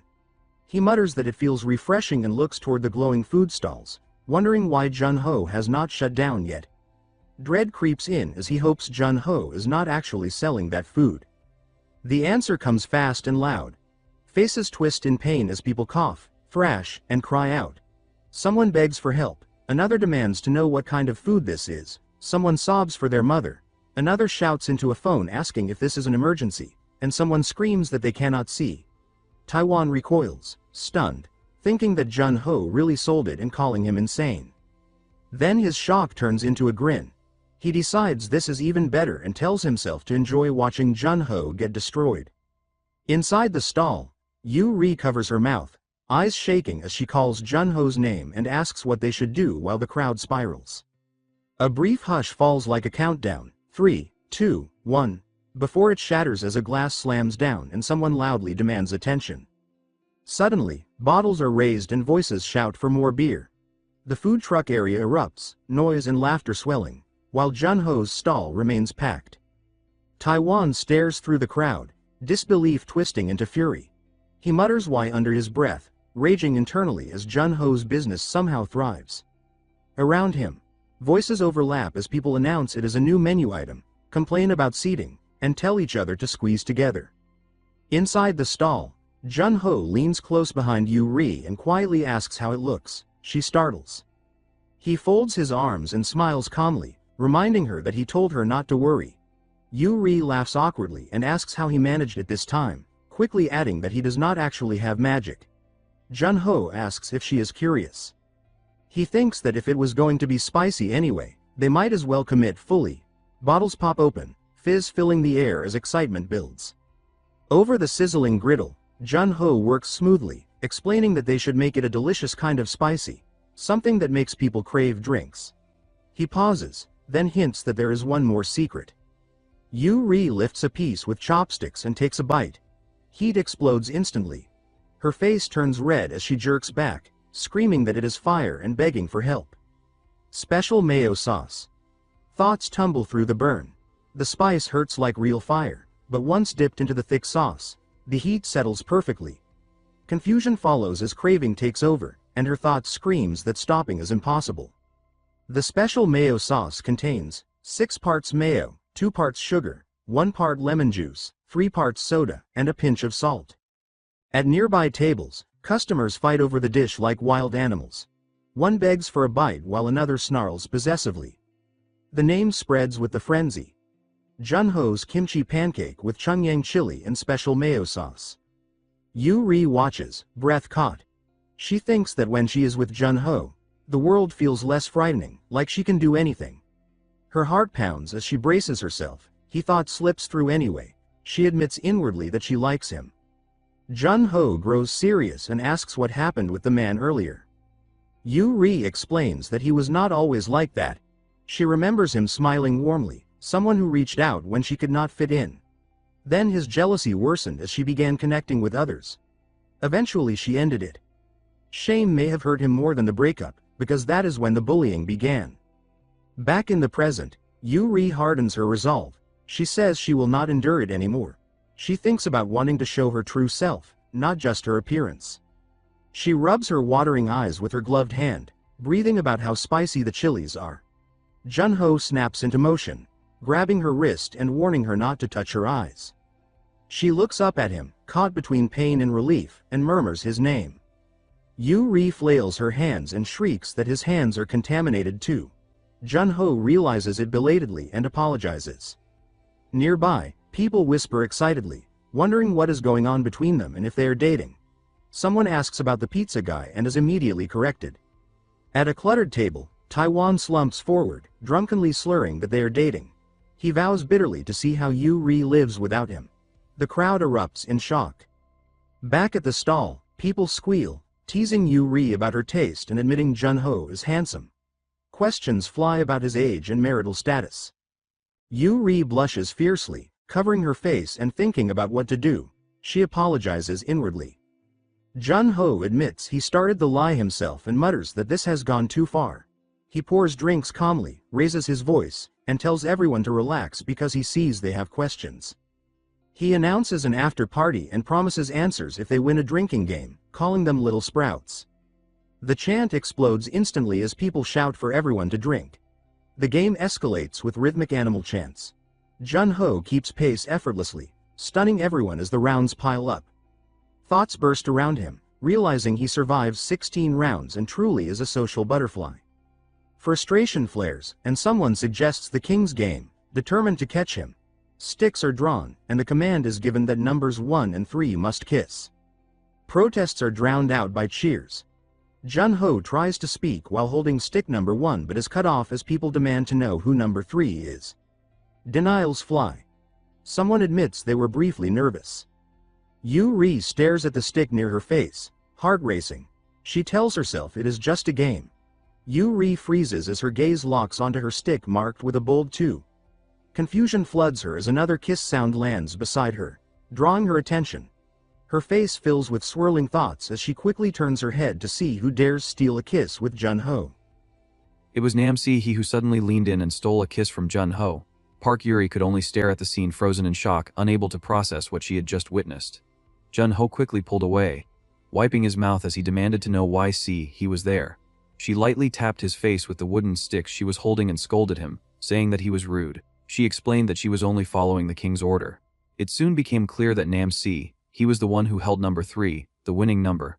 The surrounding customers erupted into confusion. They whispered among themselves, asking who she was, and whether someone like her had really attended their school. Their curiosity quickly turned into suspicion as they began to sense something unusual between Jun-ho and the mysterious woman. Some of them glanced toward Park Yuri, quietly wondering how she must be feeling, even if it was all supposedly part of a game. Jun-ho let out a tired sigh and told Se-hee that he did not want to be involved with her, and that she should stop before things went any further. Se-hee tilted her cap playfully and remarked that if she revealed her identity right there, news articles would be published instantly. Jun-ho took a large gulp of his drink and asked if she was an elementary school student, making such a big deal out of a single kiss. Se-hee leaned close to his ear and quietly revealed that it had been the first kiss of Se-hee, a second-generation chaebol. The shock made Jun-ho spit out his drink. He hurriedly wiped his mouth and asked if she was serious. In response, Se-hee pressed his face into her soft chest and teased him, saying that he looked adorable when he was flustered.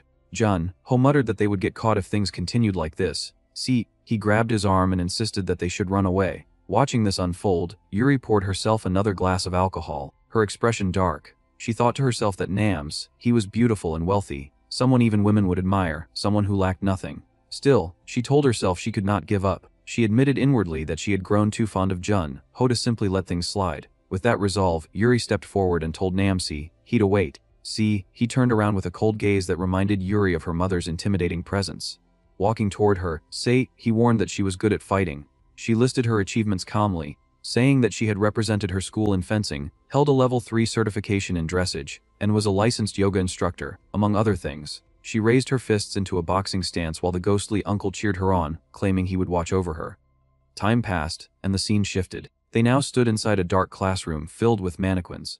Se-hee questioned why they were in such a suspicious place, remarking that a school at night felt like the perfect setting for a ghost to appear.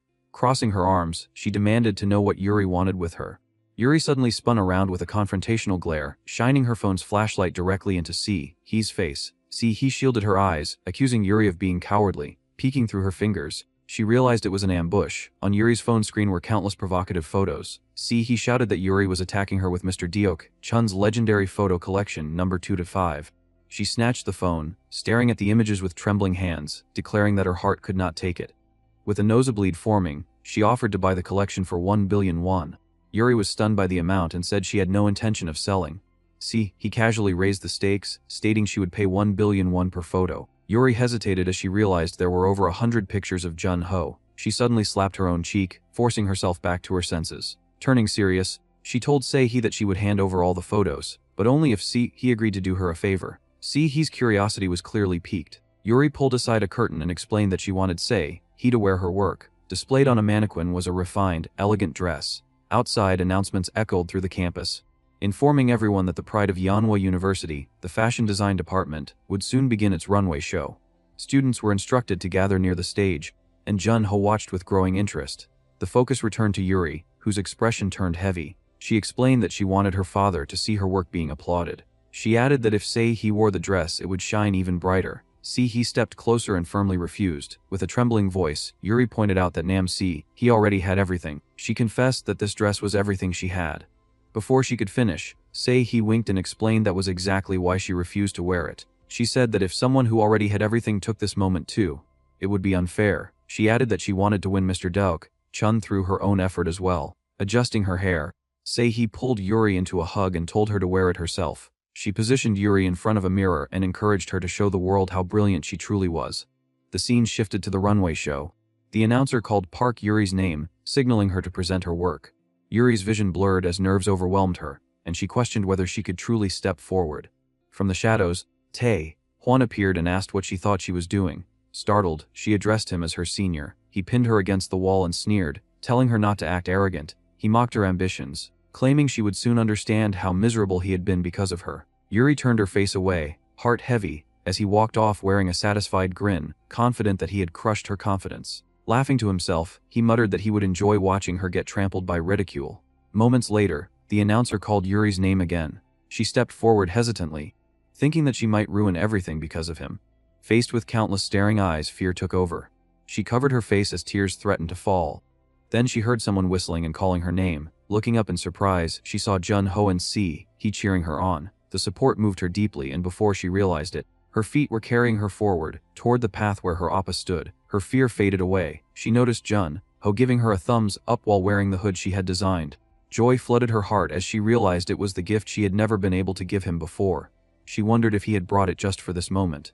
His constant kindness, always drawing the line and calling her a younger sister, suddenly felt unfair. She thought that he had crossed the line first. All the hesitation, the waiting, the missed timing rushed through her mind. She kicked off her high heels and ran toward Jun-ho, thinking of all the words she had swallowed and all the time she had spent only watching him. She decided it was time to end it. The audience awarded her fashion design a perfect score as she leapt off the stage and ran toward him, determined to finally speak the words that had been tangled in her chest for so long. With a tender smile, she rushed forward to hug him, confessing that she liked him. Instead, her face collided with something unexpectedly soft and squishy. It was Se-hee. Startled, Se-hee asked if Yuri was saying that she liked her. Yuri blinked in confusion, lifting her head and looking around frantically, wondering where her appa had gone. Se-hee turns back and states that Jun-ho is right there, but she quickly realizes he and his truck have completely disappeared. Both she and Yuri cry out in frustration, complaining that he has run away again without a trace. The story moves to the following day. Jun-ho drives his truck along the road, thinking to himself that Uncle Deok-chun's food truck is already well known in Seoul thanks to Uncle Deok-chun's lifelong dedication. He reflects that his own role is to spread that reputation across the entire country, and that his first target region is Gangwon-do. Some time later, his truck is surrounded by a group of elderly onlookers. They murmur among themselves that a young man is preparing something using makgeolli, explaining to each other that makgeolli is rice wine. Jun-ho vigorously shakes the bottle, and the elders warn that it will burst if he keeps doing that. He ignores the warnings and opens the lid anyway, causing the contents to spray everywhere. The elders react with exasperation, reminding him that they predicted exactly that outcome. Jun-ho calmly reassures them and pours the fizzy makgeolli straight into the ice shaver. The machine throws up a flurry of chilled flakes that splash back onto him, and he remarks that it is perfect for hot weather. He then presents a cup of makgeolli shaved ice. The elders study it with curiosity. Jun-ho explains that he mixes makgeolli and milk in a 2-to-1 ratio to create snow like ice, adds sweet red beans on top, and finishes it with acacia honey and powdered sugar for aroma and sweetness. He announces with pride that the makgeolli red bean shaved ice is complete. One elder comments that the makgeolli flavor is rich and enjoyable. Another remarks in surprise that it is possible to enjoy makgeolli, flavored shaved ice as a snack while also drinking makgeolli. A third gives a thumbs up and observes that as the dessert melts, it naturally turns into red bean makgeolli. Jun-ho pats the side of his truck proudly and asks them to spread the word about Uncle Deok-chun's food truck. A child approaches and calls him uncle, asking for a red bean shaved ice as well. Jun-ho gently pats the child's head and explains that children are not allowed to have this one. Just then, he hears a familiar voice promoting a special flying experience with Se-hee Airlines. He immediately recognizes Se-hee's voice. He assumes she must be busy dominating the city and thinks there is no chance she would guess he traveled all the way to Gangwon-do. In his mind, he challenges her to try to find him. At that moment, Se-hee is shown high above the ground, looking down from the sky. She leaps from a plane and dives toward her destination. With a wild, determined expression, she prepares her parachute and loudly calls out Deok-chun's name. Jun-ho hears the shout and looks around in disbelief. He reasons that he must be imagining things after being harassed so often, and tells himself that she cannot possibly fall from the sky. Immediately afterward, she drops onto him and wraps him in a hug, declaring that she has arrived. Jun-ho is left stunned as she tries to kiss him. In one swift move, he counters by wrapping her tightly in the parachute fabric like a roll of gimbap. He demands to know how she tracked him down. She laughs and says that it is a secret, then shifts her attention to his menu and asks what he is selling now. He begins to explain that it is shaved ice and insists that he will not serve her any.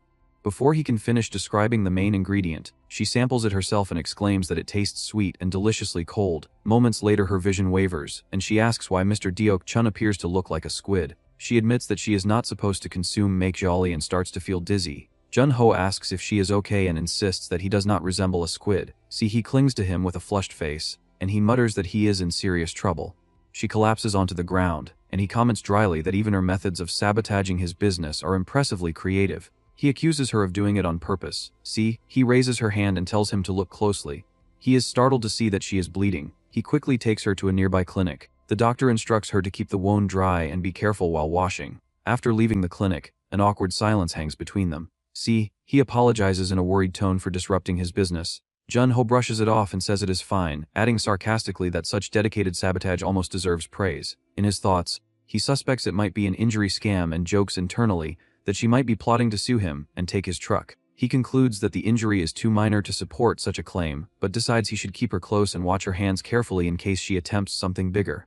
They stop in front of room 209. Se-hee awkwardly explains that she cannot cover hospital or lodging costs because she discarded her wallet and phone to avoid being tracked. She asks if this is her assigned room. Jun-ho stops her at the handle and tells her that it is not just hers, explaining that they will be sharing the room later. Jun-ho is in the shower whilst he sits on the bed, fidgeting. She thinks that sharing a room with Mr. Deok-chun, who kept pushing her away until now, must mean he has finally developed feelings for her. She wonders what changed and recalls the kiss they shared at the festival. She drops back onto the bed, embarrassed by her own thoughts and unsure why she feels so shy now. Jun-ho calls out to her from the bathroom, but she is too deep in her thoughts, telling herself that her feelings must have finally reached him, and that it all feels unreal. He continues calling her name when she does not respond. When she finally turns, she is startled to find him leaning over her, telling her that she should go wash up next. In the bathroom, she brushes her teeth and tries to calm herself, reminding herself that they are only sharing a room. Even so, her imagination runs ahead and suggests they might end up doing something intimate. She covers her face in embarrassment and admits to herself that she is too nervous and unsure how to act. She decides she will behave normally and joke around to ease the tension, while Jun-ho dries himself. She calls out and says that her hands hurt, asking if he would help wash her. In her mind, she expects him to get flustered and scold her, assuming he would never take such teasing seriously. Instead, he calmly agrees to help. She is caught completely off guard, realizing she only meant to joke and that his straightforward acceptance has thrown her plan into chaos. A crew member aboard the jet reports that they are flying over Gangwon. Doon confirms they have the Mrs. tracking signal. Chief Kim touches the earpiece hidden under her white hair as it beeps and thinks that she planted tracking chips in all the Mrs. clothes for emergencies. The bug she planted transmits He's voice, asking for help with washing up, and hearing the other accept. She jumps into the open sky in a red suit and goggles, stabilizing herself in the roaring wind. Listening to them talk, she curses Jun-ho internally. As she falls, a report overlays her thoughts. She reviews that Uncle Deok-chun is an alias and that the real identity is Kim Jun-ho, carrying roughly 200 million won in debt. She concludes he must be another opportunist chasing the Mrs. Money. Even while calling him meticulous and dangerous, she catches herself thinking that his physique is attractive, then scolds herself and regains focus, deciding he is a beast who could charm anyone off guard, and that the sheltered miss is especially vulnerable. She crashes through a window in an explosion of glass and rises from the shards in a black suit, declaring that she will handle Kim Jun-ho personally and that she must protect the miss. What she finds stops her cold. See, he is relaxed with foam in her hair, leaning comfortably against Jun-ho's broad back while he washes her hair with careful hands. See, he thinks that the angle of his shoulders and arms feels steady and soothing, and that his touch is gentle like a chef handling delicate ingredients. She feels fully pampered and rates the experience as 5-star in her head. Chief Kim calls out to the miss. Se-hee startles and recognizes her. As he dries her hair, Se-hee asks if he could do it every day. Chief Kim erupts, accusing him of tarnishing the miss's hair. She pulls Se-hee close and checks her condition. Se-hee answers that she feels refreshed. She hides her own injured hand behind her back so Secretary Kim doesn't notice. Se-hee still reaches for Jun-ho's hand and looks up at him with shining eyes, thinking that her heart will not slow down. Chief Kim wedges herself between them, shoves Jun-ho back by the face, and demands that he release the miss's hand, offering her own instead. He declines and points out the shattered window and scattered glass, asking whether her household does not use doors and grumbling that his place is wrecked. Chief Kim snaps that compensation will come from the Se-hee group and says that should be obvious. Jun-ho fires back that if they worry so much, they should have kept Se-hee secured and asks why they let this happen. Kim states that 3 minutes is enough. He repeats the time and she explains that 3 minutes is all it takes for someone who kidnaps Se-hee to be shot. At her signal, red sniper beams sweep across his body in the room. She gestures at the lasers and says that this is exactly her point. He insists inwardly that he did nothing wrong though. Se-hee apologizes for disappearing without notice, explaining she felt suffocated. Secretary Kim pets her and says that it's okay as long as she reports without vanishing. Se-hee's stomach growls loudly, and Secretary Kim stiffly claims responsibility to protect her Mrs. Honor. Jun-ho says they should eat first. Food is set out. Se-hee recognizes stir-fried spicy chicken and grows excited. Jun-ho is surprised she has never eaten it and tells her to start. She explains that her right hand is hurt and cannot manage well. He suspects she is doing it deliberately. Jun-ho lifts a piece with chopsticks and feeds her, telling her to open up. She blushes and thanks him, flustered by his directness. It's a juicy chicken thigh bursting with sauce, crunchy cabbage, and deeply caramelized chili paste flavor that keeps drawing her back. In her dazed enjoyment, she compares the pull of the dish to Jun-ho himself and senses it is dangerously addictive. He signals for her to be quiet and follow his lead, then tells her to wrap it with cheese. She thinks both the dish and the man are wicked. Still embarrassed, she prepares a large wrap and pushes it toward his mouth, insisting he eat too and adding more meat. He bites and chews with effort. After they settle, she admits she caused him trouble and asks why he is suddenly kind. He says he will do whatever it takes to protect what is precious to him. She realizes with shock that he means her and beams with happiness. He studies her and thinks she is a devilish woman who uses his weak spots without hesitation. While continuing to eat through the heat, Jun-ho vows internally that even if he has to feed her, wash her, or even if she treats him like a toy, he will protect his truck and livelihood no matter who comes. Suddenly, Se-hee clasps her bandaged hands and announces that they should marry immediately. He freezes, overwhelmed, then thinks that maybe he should not invite absolutely everything at once. A heavy silence follows. Chief Kim again claims the loud stomach noise and insists this time it is truly hers. Fried rice is offered so she will not be left out. Chief Kim is shaken that he even shows care through food, and thinks he is dangerously disarming. Sitting across from her, Jun-ho demands to know what she wants and tells her to go home. She grabs his collar and warns that he is asking to be killed, calling him a punk, and demanding to know what he is trying to do to their household. Her earpiece crackles with a report about the chairwoman. She reacts in alarm. Outside, a giant screen announces a showdown between Uncle Deok-chun's food truck and Melamin. Jun-ho and Se-hee look up at it together while she wonders what is happening. Reporters swarm, thrusting microphones forward and bombarding Jun-ho with questions about whether he challenged SH Foods executive chef Melamin and whether he is confident as a 3-star gourmet chef. He tries to deny it, but the noise overwhelms him. A final warning cuts through, stating that if he loses, Shach will take his name and all his recipes and asking if he accepts those terms. Se-hee is shocked, and Jun-ho turns stiffly and asks what they just said.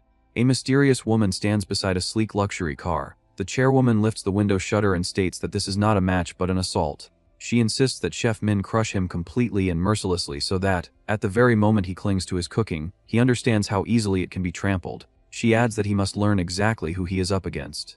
Chef Min replies with calm certainty that they will not meet again because he will leave on his own. She then strides toward the stage. Reporters swarm her the moment she appears. They ask Ella Min how it feels to compete against a mere food truck cook. They press her for a response to Deok-chun's provocation. A few shamelessly comment on her beauty and ask whether she has a boyfriend. Jun-ho studies her carefully.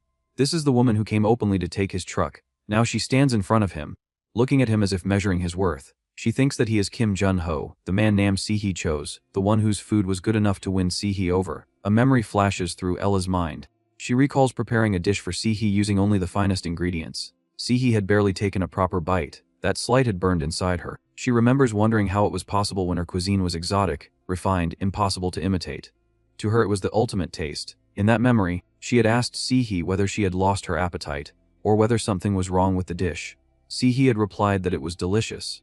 Then she had calmly added that it was not the real food she was looking for. The phrase real food had ignited fury in Ella. Back in the present, Jun-ho states that he assumes chairwoman Yoon-hee sent her, but he advises her to quit before things get messy. Ella grabs his shirt and declares that he should stop talking nonsense. She demands to know whether he truly believes that cooking on the street puts him on her level. She says she has no interest in his small-time cooking games and tells him to disappear. As she walks past Se-hee, she tells her to wait and watch, promising to show her what real food looks like. Se-hee grows uneasy as the situation escalates. She calls out to Deok-chun and apologizes, saying she will find a way to fix this. Jun-ho firmly refuses. He says he cannot stand by while someone insults food trucks. Se-hee feels impressed by his composure.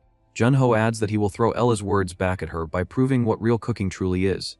Uncle Deok-chun encourages him, and the scene shifts to the truck. Jun-ho confirms that the match will be decided by food truck sales and that the main ingredient is potatoes. Se-hee anxiously reveals that Ella Min is one of the top-ranked chefs in the world and asks what dish they can possibly make to win. Jun-ho answers that since victory depends on sales volume, they need something everyone enjoys. He says they will decide the menu later and first secure fresh potatoes from Gangwon province. Se-hee eagerly agrees, but at the grocery store the shelves are empty. Se-hee suggests the supermarket, yet it is also out of stock. They check a local shop, then a traditional market, certain they will find some there. Every place is empty. Jun-ho asks a market owner why there are no potatoes in Gangwon province and wonders if a typhoon struck.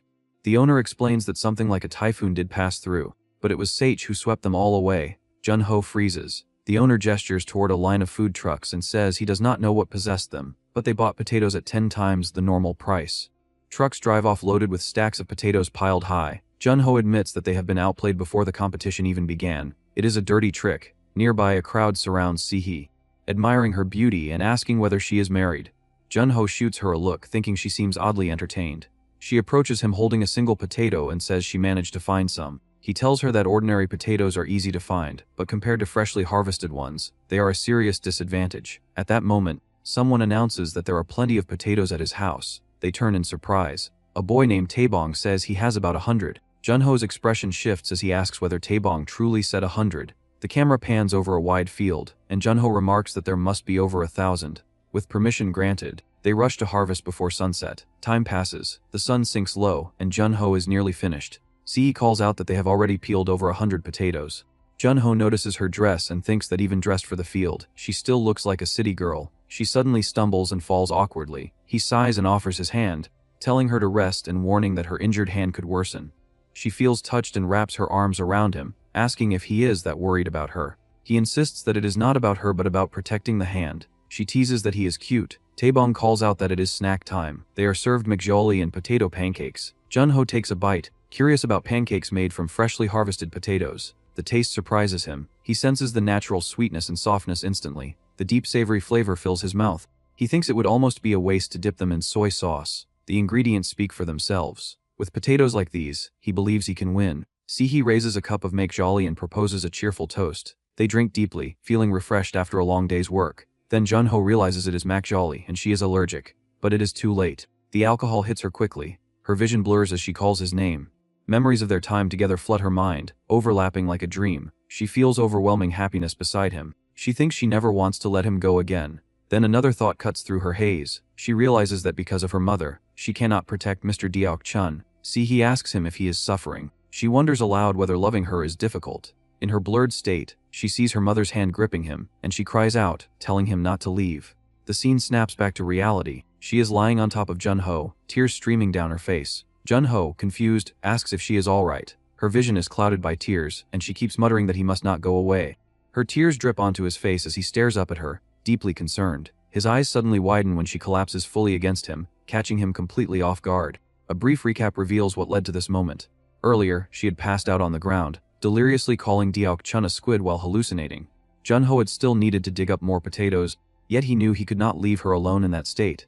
She would only cause trouble. He carried her instead, thinking to himself that she constantly gave him reasons to worry. As he looked down at her, he quietly said her name in his thoughts. Taebong's uncle later drove them back with the harvested potatoes loaded in the truck. Se-hee rested heavily against Jun-ho's shoulder. She groaned and apologized to Deok-chun in her sleep. Noticing the sweat on her skin, Jun-ho wondered what kind of nightmare could make her grip his hand so tightly. She whispered weakly that he must not go. The tremble in her voice nearly shook his heart. His hand shifted toward hers. And he thought that he felt so sorry for her that he instinctively wanted to hold her hand. He quickly told himself that his uncle should not misunderstand.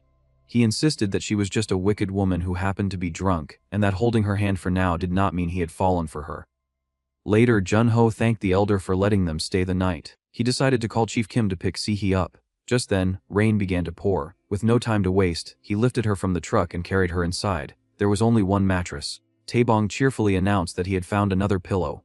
Jun-ho, unwilling to inconvenience them, told Taebong that Se-hee would be leaving soon. But when he tried to call Chief Kim, the signal failed because of the rain. Se-hee slept soundly, snoring loudly. Jun-ho muttered that she was driving him insane. He complained that it made no sense for the phone to lose signal over a little rain. The real culprit appears elsewhere. The ghostly uncle gathers his spiritual energy and directs it at the power line, snapping it. He laughs wildly and assures his daughter-in-law that she can thank him later. Back inside, Jun-ho cannot sleep with a woman beside him. Se-hee groans that she feels hot, removes her jacket, and tosses it onto him. She calls his name. When he turns, he is startled to find her already hovering over him. She is crying again. He asks if she is okay. Through tear-filled eyes, she tells him not to leave her. As her tears fall onto his face, he warns himself not to be fooled. He thinks that this must be one of her tricks, and that if he gets swept up in it, he is finished. Yet he cannot ignore how genuinely hurt she looks. His eyes widen again when she collapses onto him. This time she has simply fallen asleep on top of him. He apologizes inwardly to his uncle, saying he truly tried to avoid this situation. Unbeknownst to him, the uncle had orchestrated it all. The next morning, sunlight streams into the room. Se-hee sleeps comfortably, while Jun-ho has not slept at all. She wakes and casually asks whether he slept well. Jun-ho fumes internally, convinced she plotted to ruin his condition before the competition. Soon, the competition begins. A massive crowd gathers as the announcer declares that both chefs are competing with their names and honor at stake. He introduces the man who staked his life on a food truck, Uncle Deok-chun, and the executive chef of the global corporation Se-hee Food Min. The time limit is 2 hours. The audience's choice will determine their fate. The announcer asks what dish will emerge from the humble potato and declares the competition started. Jun-ho focuses intensely. He thinks that he must win because losing means losing everything. He admits to himself that to defeat Ella, his usual simple cooking will not suffice. He begins by toasting a brioche bun in clarified butter to form a crisp oil barrier, sprinkling a pinch of salt, then caramelizing the surface with sugar until it forms a thin, glass-like crust. The filling is the key. He blends potatoes with butter and heavy cream, passing them through a sieve to create a fluffy puree base. He mixes egg yolks with salt and cream, cooking them gently until thickened into a dense semi-custard. He bowls the egg whites separately, minces them finely, and sautés them to remove moisture and enhance texture. Then comes his secret ingredient. He warms acacia honey with a small amount of butter and water, adds lemon juice and white pepper, and brushes it over the bread. He rings the bell, announcing that his potato egg mousse bread is complete.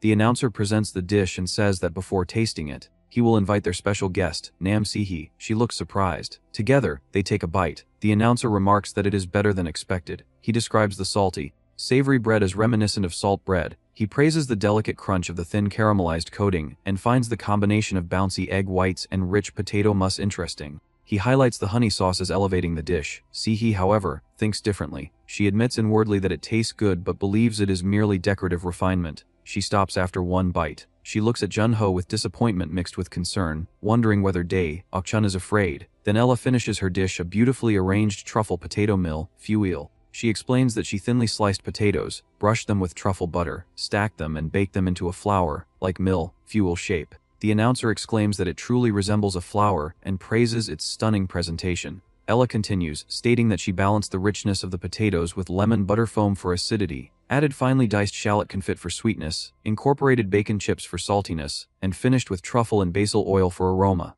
The announcer tastes it and declares that it melts smoothly, flavors unfolding while the aroma bursts through. He describes it as if the potato is dressed in luxury and says it feels heavenly. Customers are already lining up to try it. The gap feels overwhelming, as expected of Chef Ella Min. Ella looks proudly at Se-hee and internally boasts that her dish is flawless, calculated down to the smallest detail. She thinks about the cloud-like yet dense texture, the balance of salt and acidity, the rich fat coating the mouth, and the fragrance of basil and truffle. She angrily tells herself that her cooking should never be compared to trash and that hers is the true, superior cuisine. The announcer asks Se-hee to share her review. Se-hee dabs her mouth gracefully and states that unfortunately, neither dish is the real deal. Ella burns with rage. Customers begin voicing their agreement with Se-hee. Some describe Deok-chun's dish as mediocre, only slightly better than basic potato bread. Others complain that the potato flavor is weak and the taste predictable despite its appearance.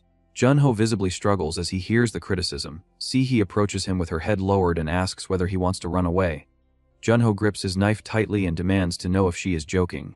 He tells her to stop because he cannot endure this right now. She insists that he is already running away. Finally losing his temper, Jun-ho turns and shouts at her to stop. To his shock, Se-hee grabs him by the collar and shouts back that he is the one who must stop cooking like that.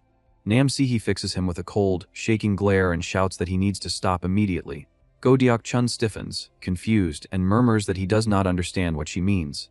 She studies him as if trying to peel apart the man standing before her from the one preserved in her memories. She thinks about the Deok-chun she once knew, about the warmth of his cooking, and at the same time her own refined dishes linger bitterly in her mind as a harsh comparison.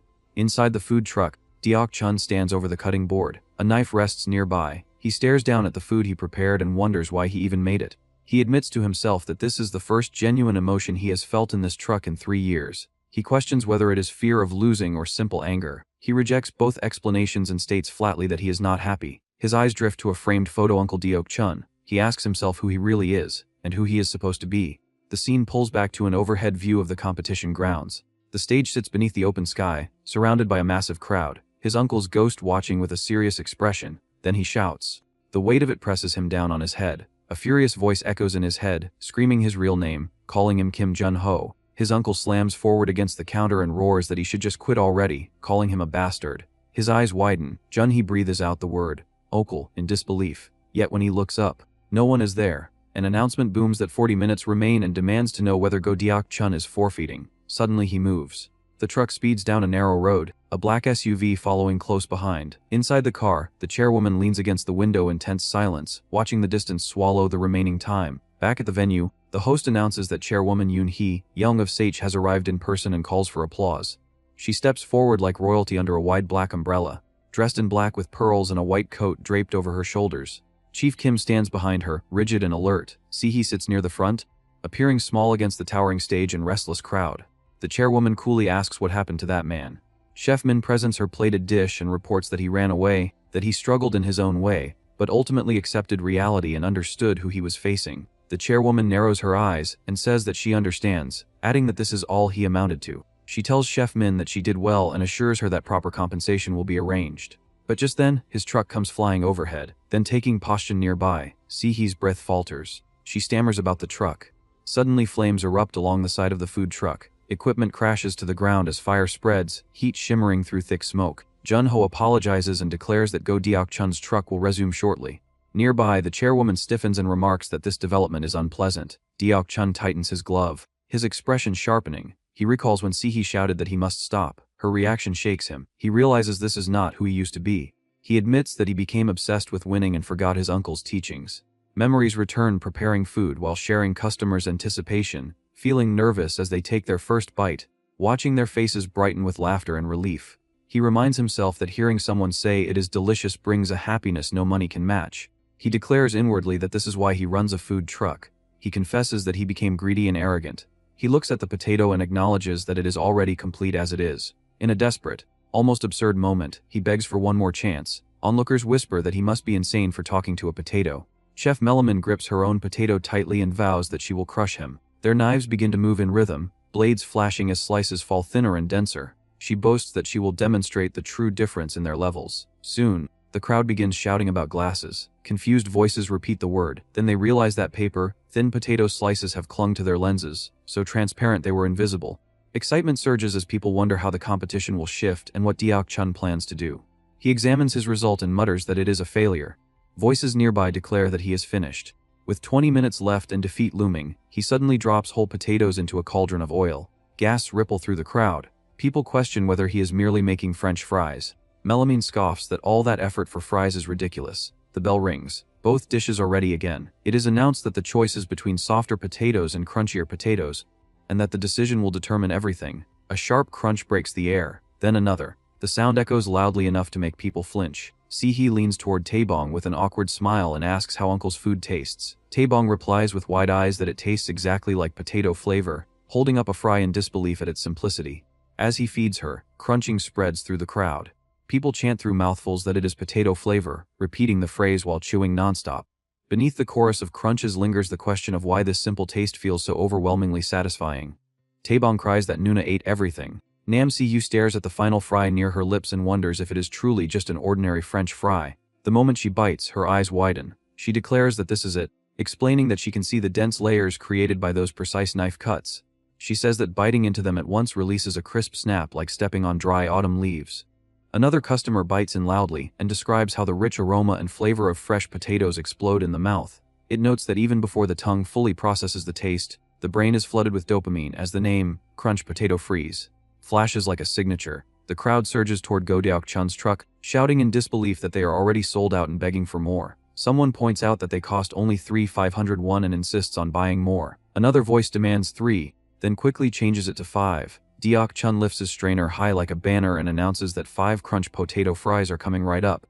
Se-hee thinks that this is food that brings happiness and warmth to people's hearts. Se-hee clasps her hands tightly, her eyes shining, and realizes that this is the cooking she truly fell in love with. Across from them, fries land onto plates as crumbs scatter. The chairwoman's gaze hardens. She crushes the food and states that it is not over yet. She calls for Chief Kim and snaps her fingers. A loud countdown announces that 10 minutes remain.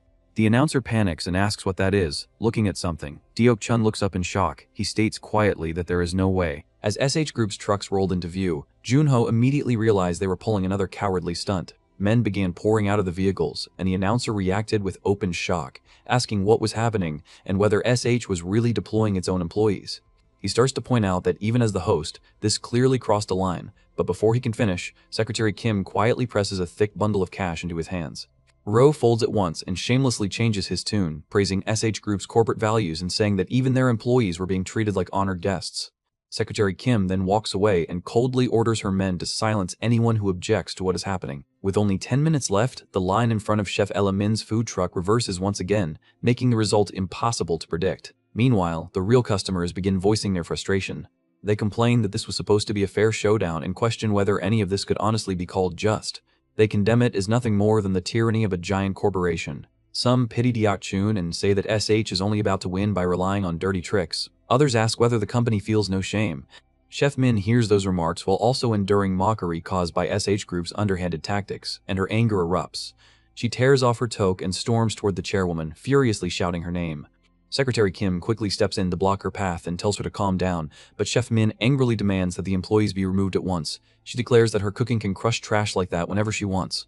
The chairwoman calmly raises a cigarette to her lips, and one of her employees lights it for her. As she exhales, she coldly repeats the phrase, trash, and asks exactly whose cooking Chef Min is insulting. Chef Min stiffens. The customers clearly are not enjoying her food. One woman tells her son that he should at least take one more bite since the meal was so expensive, but the boy refuses and says that it tastes bad. Others comment that the flavor is refined and luxurious, yet somehow there is no fun in eating it. They grumble that it costs 15,000 won, yet they can barely manage a few bites. Chef Min then notices one customer buying a cola to drink with her dish. Furious, she snatches the bottle away and screams at him, demanding to know whether he is out of his mind for pairing cola with her perfect food. The customer angrily shouts back that he paid for it and asks what business it is of hers. In a burst of rage, she crushes the bottle in her hand while inwardly seething that people like them are not worthy of eating her dish. She thinks that it is food they will never truly understand in their entire lives and that they should adapt themselves to her cooking instead. At the same time, Jun-ho watches the clock and sees that only 5 minutes remain. At this rate, he believes he is going to lose. His hope begins to collapse, but at that moment, Se-hee suddenly grabs a microphone and tests the sound. She then cheerfully greets the crowd and points toward her stall, announcing that SH's new beer will now be offered for free tasting. The crowd erupts in excitement. Jun-ho is stunned by her boldness, but the reaction is instant. People rush toward his food truck with beer in hand, excitedly saying that fries pair perfectly with it. Se-hee personally hands out free beers to the customers, and the free drinks drive them to buy even more fries from Jun-ho. Encouraged by her unexpected support, Jun-ho throws himself into the work. He starts seasoning the fries with flashy skill and keeps pace with the overwhelming flood of orders. As the final seconds approach, the announcer begins the countdown to the end of the showdown. The crowd roars with excitement and starts cheering loudly for Deok-chun's food truck. Se-hee joins the cheering with bright enthusiasm, while her mother watches with obvious displeasure.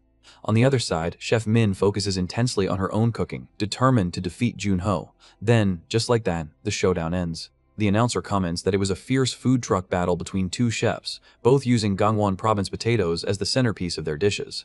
He prepares to reveal the winner, but before the announcement comes, the scene shifts to later in the evening.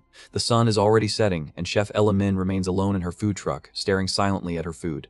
At last, she moves as if to throw it away, but a voice stops her and says that if she is going to discard it, she should at least give it to him instead. Startled, she turns and sees Kim Jun-ho holding out 20,000 won, offering to buy it from her. He takes a bite. The moment it touches his tongue, the flavor bursts across his senses. He inwardly marvels that it is unbelievable and wonders what she even did to those potatoes. He admits to himself that he cannot even imagine copying it. He concludes inwardly that he has nothing to say because her cooking exists on an entirely different level. Holding up his fork, he asks how such a thin slice of potato could carry that much depth of flavor. Ella scowls and explains that she did not use only potatoes. She reveals that she spread truffle butter over it. Then, flaring up like a devil, she demands to know why she should be telling him any of this and snaps at him to stop asking questions. Jun-ho keeps eating anyway and says that it cannot be helped. He casually asks her to give him another serving. She explodes and furiously demands to know whether the bastard came just to gloat because he won. Before she can go any further, Jun-ho plainly tells her that it is delicious and that he wants to eat her cooking again. Chef Ella freezes. A blush rises to her face, and inwardly she wonders whether the shock of defeat is what caused this strange feeling. She reflects that she has never felt anything like it before. Deep inside, she suddenly wants to create something even more delicious just for him. Recovering herself, she points at him and orders him not to move. She declares that she will make something his cheap palate could never hope to imitate. A faint smile appears on her face as she begins cooking again. At that moment, Se-hee arrives and praises him for his hard work. Jun-ho thanks her for helping him earlier, but Se-hee gives him a bright wink and lightly says that she has no idea what he means. She insists that she was only there to promote SH's new beer.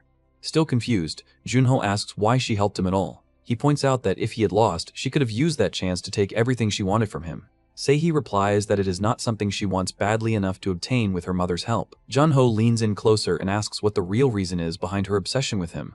With a warm and loving smile, Se-hee finally reveals that she likes him. Hearing that, Jun-ho narrows his eyes and thinks that she is truly a difficult woman.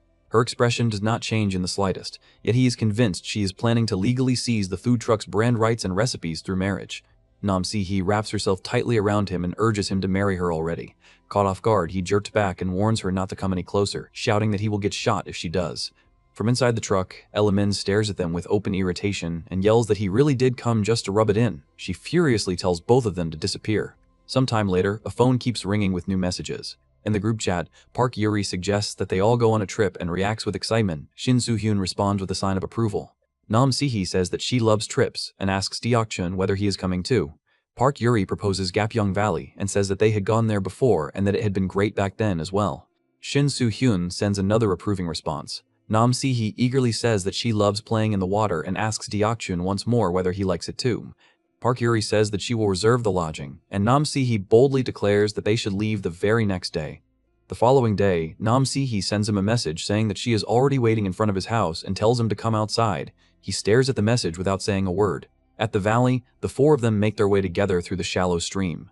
Se-hee says that she loves the sound of the water and that the place truly feels like a real valley. She calls for Deok-chun to hurry and warns everyone to watch their steps so they do not slip. Then someone notices a fish and excitedly points it out. Nearby, a watermelon drifts along the surface of the water. Jun-ho lies back in the stream and reflects that for the last 3 years he has done nothing but run forward without stopping. He thinks that sometimes it feels good to pause and actually look around. As he watches the others, he notices that the two women seem to have grown surprisingly close as well. Park Yuri splashes Se-hee with water, and Se-hee complains that her makeup will come off if she keeps doing that. She splashes water back and accuses Yuri of showing off for someone. Jun-ho then turns to Shin Soo-hyun and asks whether it was Soo-hyun he had been looking at, then wonders aloud whether he does not like water. He walks over, hooks an arm around him, and says that he is glad Soo-hyun came because trying to fit in while surrounded by women is exhausting. He asks whether Soo-hyun served in the military. Sitting close with a firm grip on his shoulder, he tells him to eat more and work out so he will not get hurt there. Soo-hyun quietly thanks him and respectfully calls him sir. Jun-ho tells him that if he is Yuri's friend, then he is his friend too, and says that he should just call him Hung. After hesitating, Soo-hyun softly calls him Hung. Right then, someone notices that the watermelon is floating away. Soo-hyun says that he will go after it, and Jun-ho asks whether he really plans to do that while warning him to be careful. Soo-hyun steps into the water to chase the drifting watermelon, but in the very next moment, he loses his footing and crashes into the stream. Se-hee cries out in panic that Soo-hyun cannot swim and frantically says that she will get a tube. Before anyone else can react, Jun-ho rips off his cap and throws himself into the water. The women shout for Deok-chun and Appa as he dives under. He reaches Soo-hyun beneath the surface, grabs hold of him, and drags him back up. Holding him securely, Jun-ho rises from the water with a heavy splash. Breathing hard, he asks whether he is all right. Soaked and shaking, Soo-hyun weakly says that he is. Then, with tears glistening in his eyes, he calls him Hung again. The timid way Soo-hyun says that word makes Jun-ho's mind betray him. For one brief instant, Soo-hyun looks like a crying girl in his eyes, and the shock hits him so hard that he blurts out that he is not young before dropping straight into the water in complete disarray. Park Yuri notices his strange reaction and asks what on earth he is thinking. Jun-ho avoids her gaze and says that he is thinking about something completely absurd. He keeps insisting to himself that he must have seen it wrong and that it was probably only water in his eyes. Even so, still shaken, he awkwardly asks Yuri what she would do if he told her that he were actually a girl. Yuri stares at him in confusion, but her imagination instantly runs wild. In her head, a female Jun-ho leans in close and sweetly suggests making double chewy cookies together. The fantasy sends her spiraling as she thinks that she would love it, hate it, and rather die than hate it, all at the same time. Before the atmosphere can become even more bizarre, Se-hee and Yuri announce that they are going to a nearby mart before the sun sets. As they leave, they say that Soo-hyun should stay behind and help Appa cook. Along with Soo-hyun, Jun-ho tries to focus on chopping ingredients, but his thoughts are in complete chaos. Clearing his throat awkwardly, he says that he is no longer sure whether calling Soo-hyun a guy was the mistake. Then he immediately corrects himself and says that calling him the opposite might be an even bigger mistake. In the end, he gives up entirely and says that they should just cook. He adds that he will cut the onions himself since they would only make Soo-hyun's eyes sting. That fragile calm lasts only for a moment. Soo-hyun keeps drifting too close, and Jun-ho feels himself losing control. He thinks that this is driving him insane and admits to himself that he has no idea what is going on in her head. He cannot stop wondering who Soo-hyun really is. Then Soo-hyun leans close enough to brush a whisper against his ear and quietly asks whether he is curious. Jun-ho freezes, and Soo-hyun tells him to find out on his own. With that, she lightly guides his hand to her cheek, pushing him even closer to the edge. Then Soo-hyun softly calls him Appa. Startled out of his mind, Jun-ho panics, jumps back, and tumbles straight into the river. A loud splash follows, and Soo-hyun resurfaces only to casually say that it was just a joke. A little later, Se-hee and Yuri return and cheerfully announce that they are back.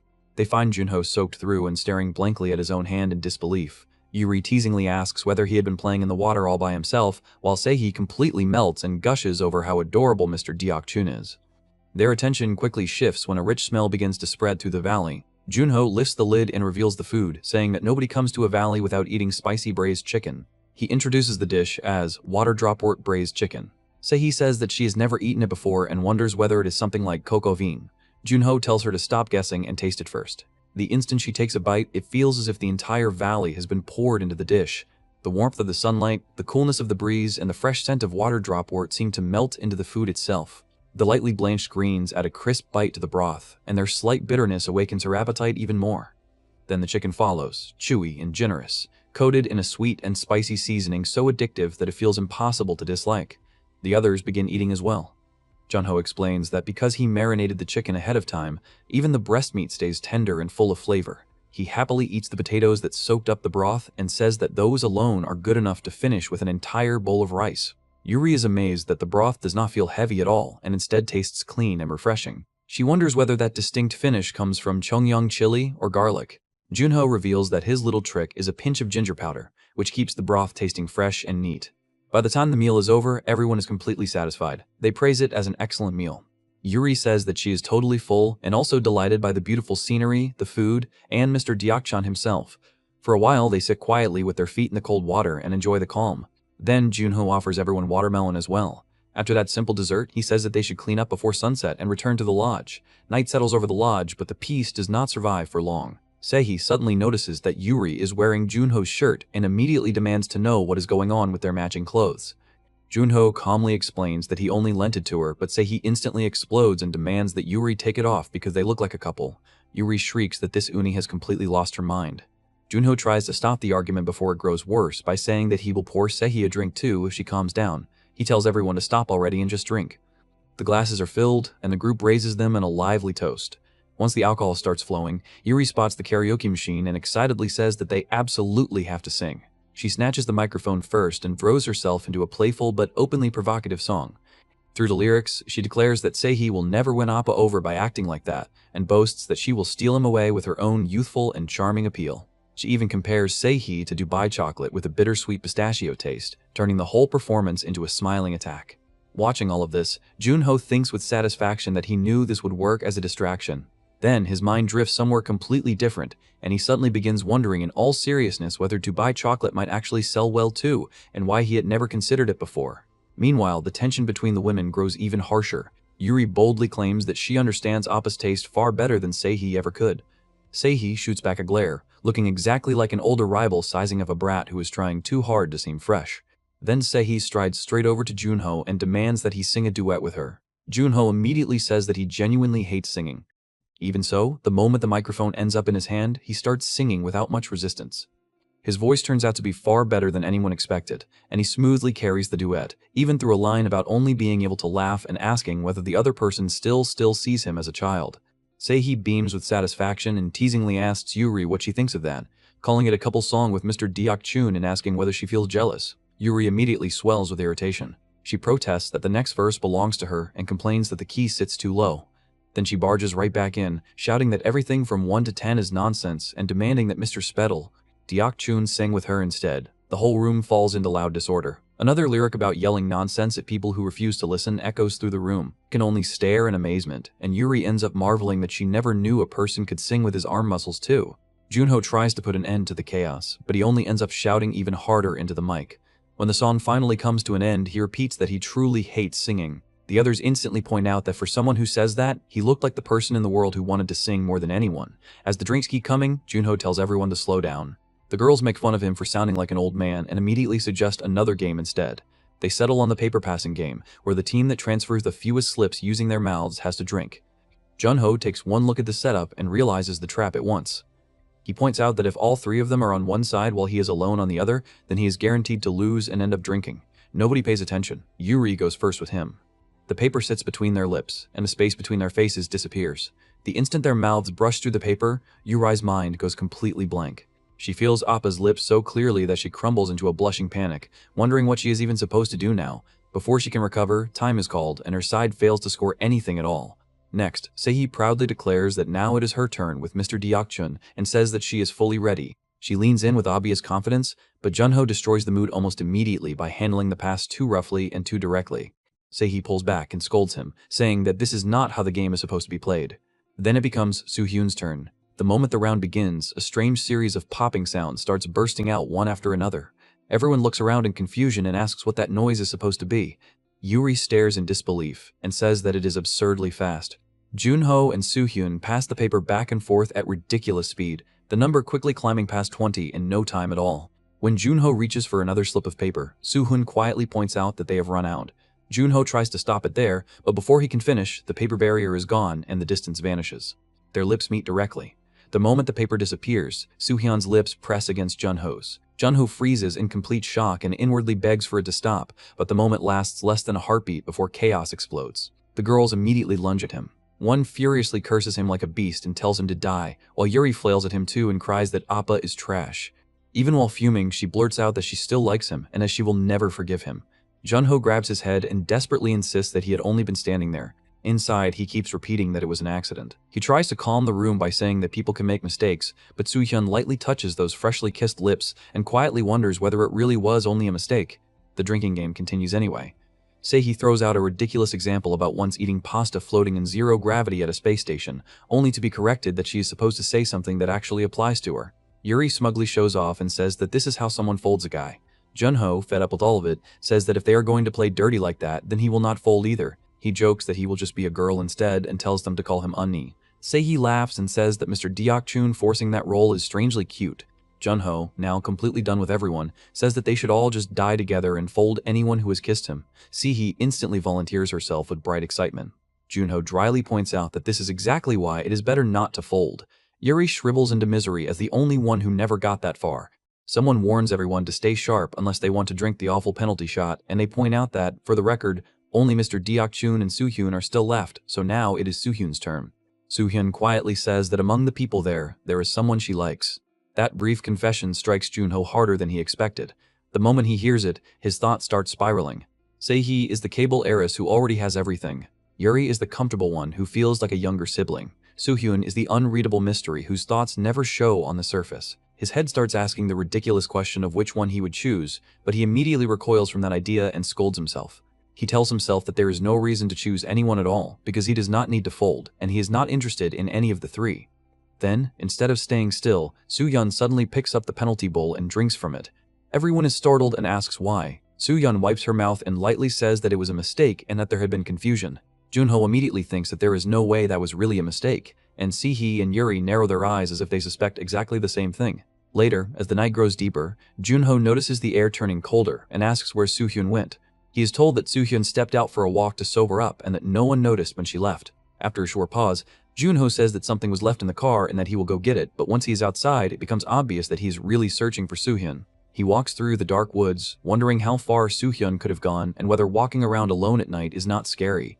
Even his uncle's ghost mocks him, calling him a big-bodied coward. Then Soo-hyun's voice calls out and addresses him as Appa. Jun-ho answers with relief and says that he has been looking for a while, then asks why Soo-hyun is out there alone. Soo-hyun sounds surprised and asks whether he had really been searching for her. Then she suddenly appears in front of them like a ghost with a flashlight, causing both Jun-ho and his ghost uncle to scream in terror. Seeing that reaction, Soo-hyun pauses for a second, then bursts into laughter. Watching that laugh and that sudden panic, Jun-ho unexpectedly thinks that Soo-hyun seems pretty normal after all. Between that unpredictable personality and all the strange incidents that have piled up so far, he realizes that he had been avoiding Soo-hyun without even noticing it. He starts to wonder whether Soo-hyun might simply be a woman in her 20s who is awkwardly trying to get close to him. With that thought, he decides that maybe he should be the one to step forward first, the same way he would with a close younger sibling. He pats Soo-hyun on the head and says that it is cold and that they should head back inside, this time calling the name Shin Soo-hyun directly. Soo-hyun grabs his arm. Jun-ho notices the trembling and asks whether she feels that cold. Soo-hyun quietly replies that she is not shaking because of the cold. When they return together, linked closely enough to look intimate, Se-hee instantly cries out in protest and demands to know why they are coming back like that. She complains about the locked arms and says that if there is going to be a night walk, then it should happen with her too. Yuri immediately jumps in and says that the same should apply to her as well. The two rush him at once. The scene collapses into another mess, and before anyone can stop it, Jun-ho gets knocked straight into the water with a huge splash. He rises back up shirtless and dripping wet. Se-hee and Yuri stare at him in stunned silence, then whisper in open admiration that he is unbelievably hot. Jun-ho glares at them and snaps that all of them should just go to sleep already. Later, while he's in the shower, Se-hee cheerfully says that Appa's clothes can be used as pajamas and decides that she will leave her own clothes behind as a gift for him. Yuri goes in after her, glances at the clothes, and immediately feels something is off. To her, they clearly look like women's clothes, and suspicion begins to creep in. Her mind starts fitting everything together like scattered puzzle pieces. All the strange things Jun-ho had said, the odd situations that kept piling up, and even his earlier joke about becoming a girl begin resurfacing one by one. She admits to herself that she never really believed it before. Then she admits something even more honest, that maybe she simply had not wanted it to be true. Only now do all the pieces start sliding into place in her head. Drunk Yuri suddenly breaks down in tears and sobs that Unni is hated and that she truly hates Unni. Se-hee immediately rushes over to comfort the crying Yuri, fussing over her while also sounding ready to fight anyone if necessary. The entire room sinks deeper into drunken nonsense. After washing up, Jun-ho comes back out with a towel draped around his neck and finds that the girls are already asleep on the bedding. Looking down at them, he thinks that the younger ones drank again and clicks his tongue at the strong smell of alcohol filling the room.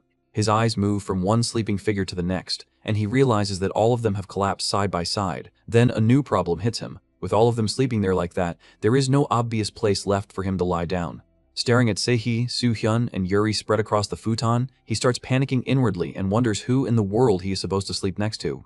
Jun-ho lies there in despair, silently begging his uncle for help. His uncle, wearing a deadpan expression, points toward the sofa and then toward the far side of the girls as if the answer could not be more obvious. Jun-ho completely fails to take the hint, and instead starts reasoning his way through the disaster. He decides that Yuri might be the safest choice since she is the youngest and the one he has known for years. But the moment he inches near her, Yuri sleepily murmurs that she wants Appa and does not want sister, and that alone is enough for him to reject that spot immediately. He then turns his attention towards Se-hee, but that option feels no safer. Se-hee is asleep with flushed cheeks, hugging her pillow, and just imagining himself lying down beside her already makes him uneasy. The very next second, she reaches out of her sleep and murmurs for Mr. Deok-chun. Jun-ho panics at once, thinking that he knew something like this would happen. He barely slips away before she ends up wrapping herself around a pillow instead, sleepily kissing it and murmuring his name with total satisfaction. Jun-ho trembles in relief and thinks that it had been much too close. Then Soo-hyun suddenly wakes and softly calls him Appa.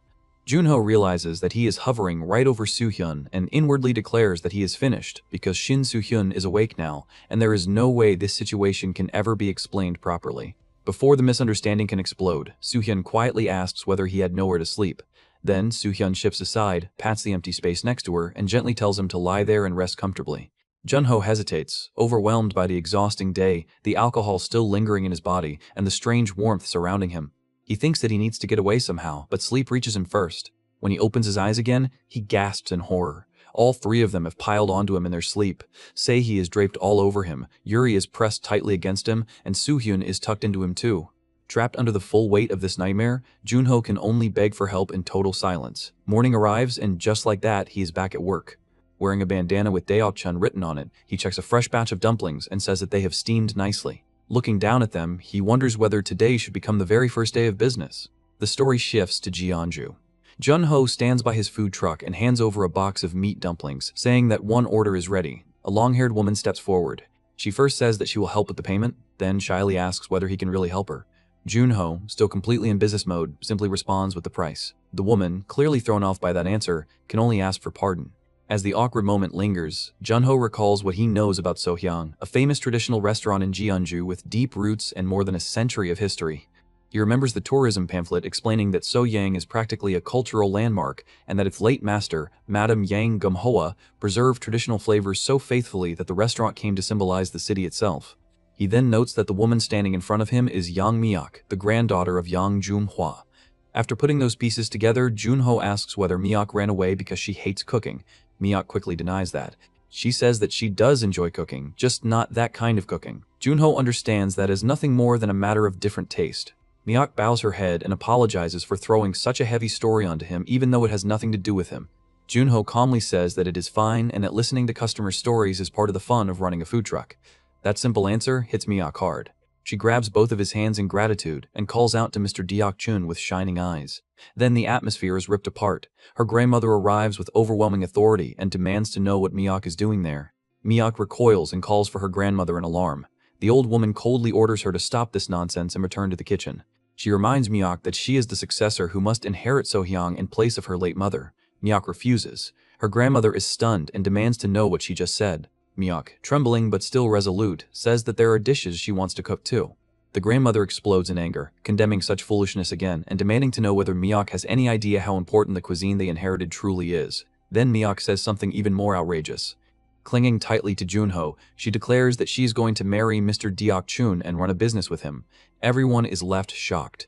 Her grandmother nearly collapses from the blow, and the surrounding staff rush to catch her. Jun-ho can only stare in disbelief while Miyok clings to him, already looking worn out by the chaos. Inside, he bitterly notes that just when things had finally started feeling peaceful, trouble has come charging back again. The grandmother quickly recovers and steps directly up to Jun-ho. Jun-ho feels the pressure of her gaze as she silently questions whether this young man is really the one accused of putting such nonsense into her granddaughter's head. But before the argument can spiral any further, the old woman notices his truck and the food on it. She decides that there is no need for useless words because a cook speaks through food. She picks up one of his dumplings and takes a bite. The flavor strikes her like a shock. The juices burst out. The aroma lingers beautifully in the mouth, and the balance of meat and vegetables in the filling feels perfectly measured. In that instant, she is forced to admit that from nothing more than a food truck, she has tasted something that deserves to be compared to Se-hee itself. Blood that had long gone still begins to boil again. Satisfied, she tells Uncle Deok-chun that she understands what he wants to say. Jun-ho blankly replies that he had not actually said anything. The old woman ignores that completely and makes her judgment. She properly introduces herself as Yang Jun-hwa, the owner of Se-hee and the woman who represents the taste of Jeonju. Then she declares that if he truly intends to take that child away, he will have to prove himself. In 2 days, they will compete in front of Se-hee. The battle menu will be chicken skewers. Miyok is startled and nervously asks whether that is really all right, wondering whether Mr. Deok-chun was caught off guard. Jun-ho looks down at her and says that now that it has come to this, they should just win. Miyok is moved all over again. The challenge is set. Now the question becomes whether a food truck that chose chicken skewers can really shake a place backed by 120 years of history. Miyok raises Jun-ho's arm high and shouts for encouragement. After the stall is cleaned up, Jun-ho says that they should head out and buy ingredients for the chicken skewers. Miyok immediately lights up and says that before that, she wants to show him around Jeonju first. Jun-ho can only break into a nervous sweat and protests that this is really not the time for sightseeing.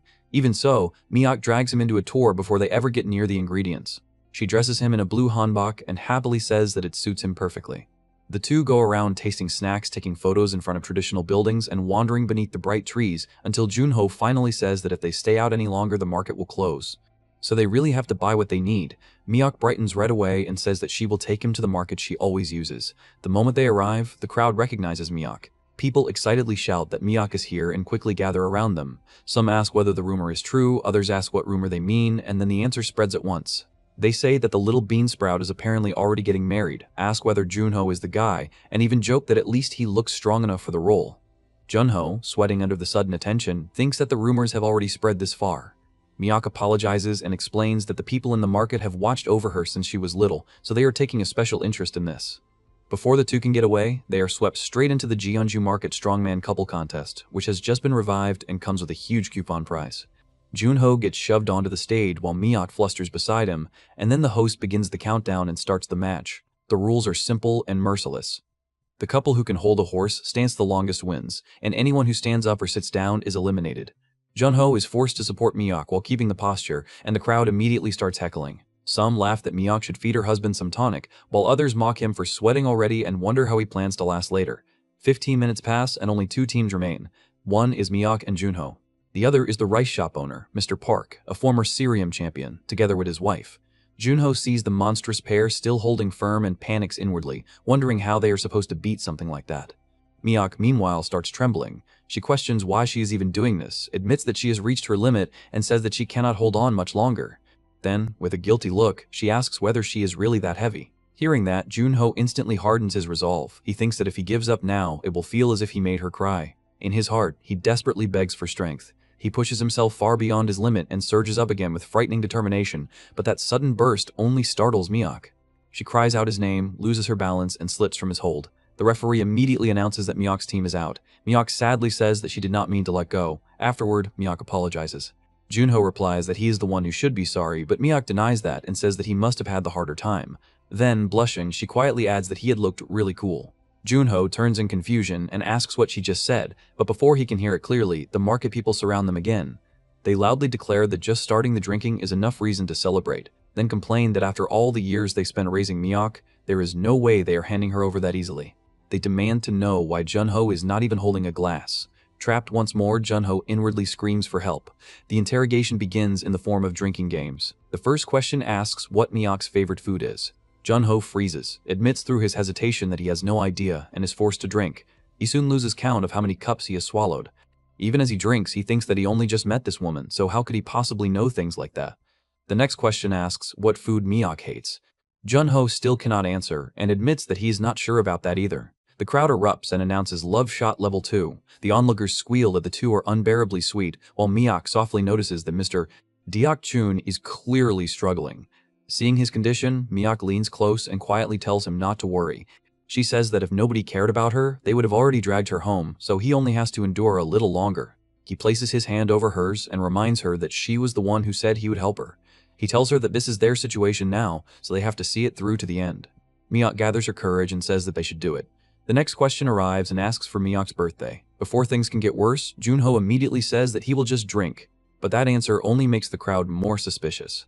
They begin asking how a groom could fail to know his bride's birthday and question whether Myeok has been lying about something. Jun-ho realizes in horror that they are about to be exposed. Then the crowd proposes that if they are going to do this, they should go all in and finish it properly. Jun-ho repeats those words in disbelief. The answer comes back immediately. They declare Love Shot Level 4. Only then does the real meaning come out. It is mouth to mouth. Jun-ho and Myeok both freeze. They instantly consider running and agree that they need to get out fast. But Myeok suddenly refuses with blazing determination. She says that nobody is leaving until they prove how serious they are. The crowd blocks their path and pushes even harder, making it painfully clear just how absurdly serious the people around them are. Jun-ho, drenched in alcohol and confusion, starts wondering why Myeok would go this far for someone who is basically still a stranger. Then, a dangerous thought slips into his mind. He begins wondering whether Myeok might actually like him. As he looks at her flushed face and trembling eyes, the mood starts to change. He thinks that if they really go through with this, then their lie will stop being a lie. The distance between them narrows, and before he can stop his thoughts, that possibility starts to feel frighteningly real. After all the drinking, the market women practically carry Jun-ho away. They worry that at this rate, Myeok will wear the poor groom out, wonder how much he drank to end up like this, and decide to lay him down in the guest house across the street. Myeok keeps calling for Deok-chun to wake up a little, then secretly thinks that if she is going to escape, this may be her only chance. When the room is rented, the owner says that one room should be enough for a married couple. Myeok can only thank them and drag Jun-ho inside. Once they are alone, Myeok tries to survive the awkward night. The owner of the house deliberately lowers the temperature until the room becomes freezing cold, remembers the fable about the wind trying to blow off a traveler's coat, and watches the room grow icy. Jun-ho shivers harder and curls up tighter.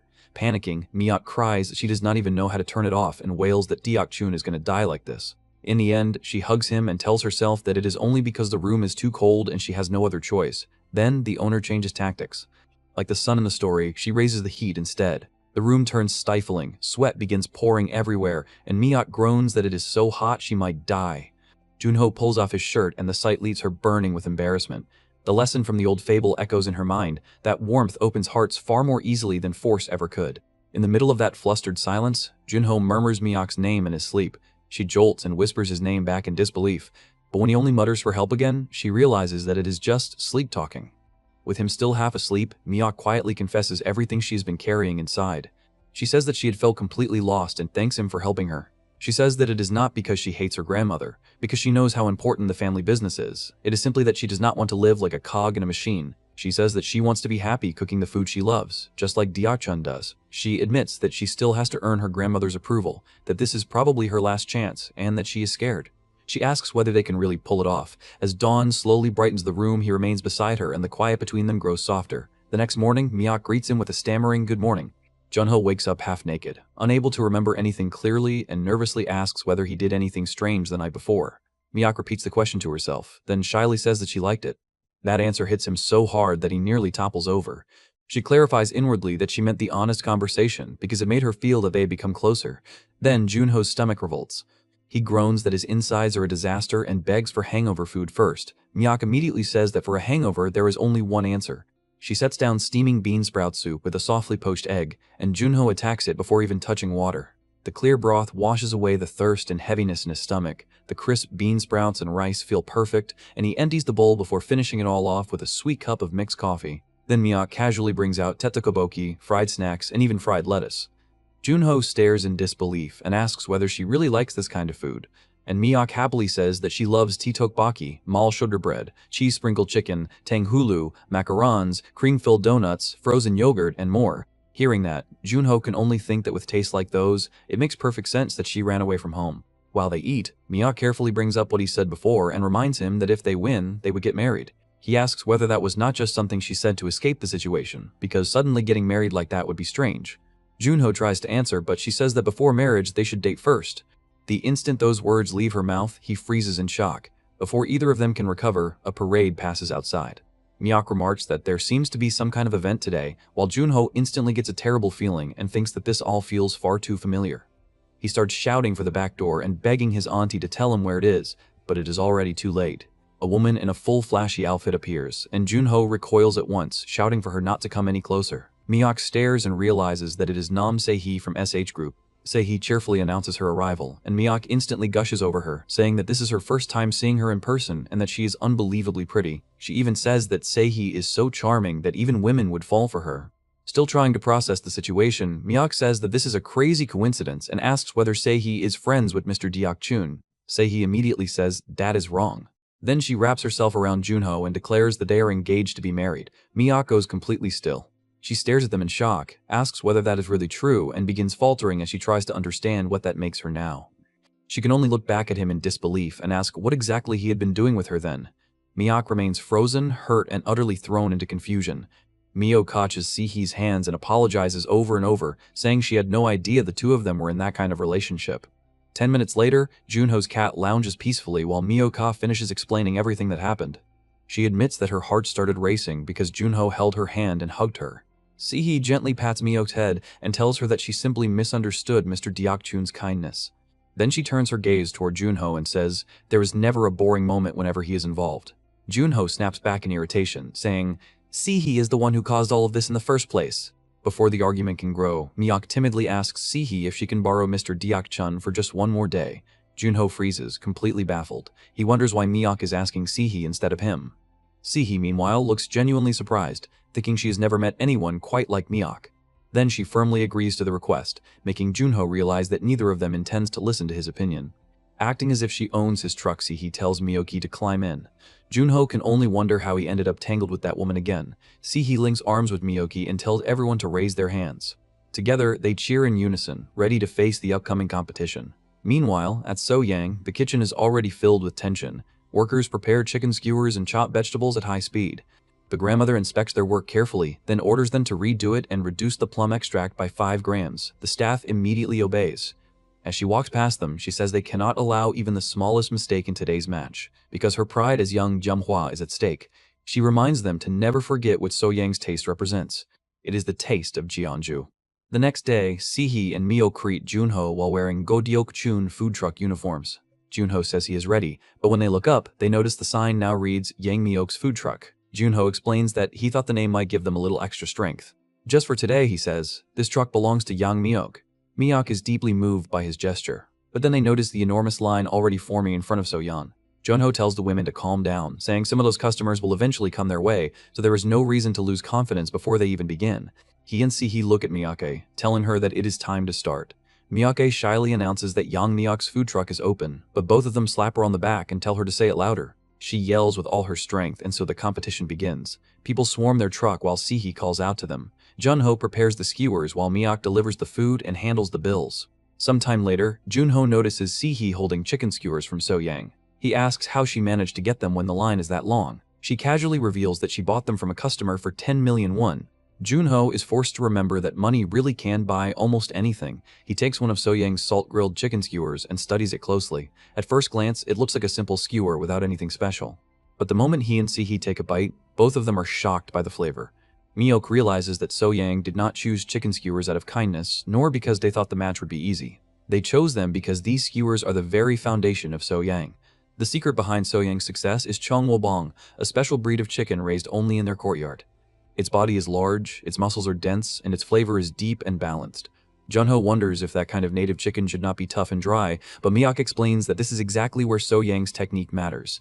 When the meat is brined with traditional liquor and white jade salt passed down through generations, it becomes silky, chewy, juicy, and tender all at once. Jun-ho notices a subtle aroma and distinct flavor lingering in the meat. He wonders if they used another seasoning.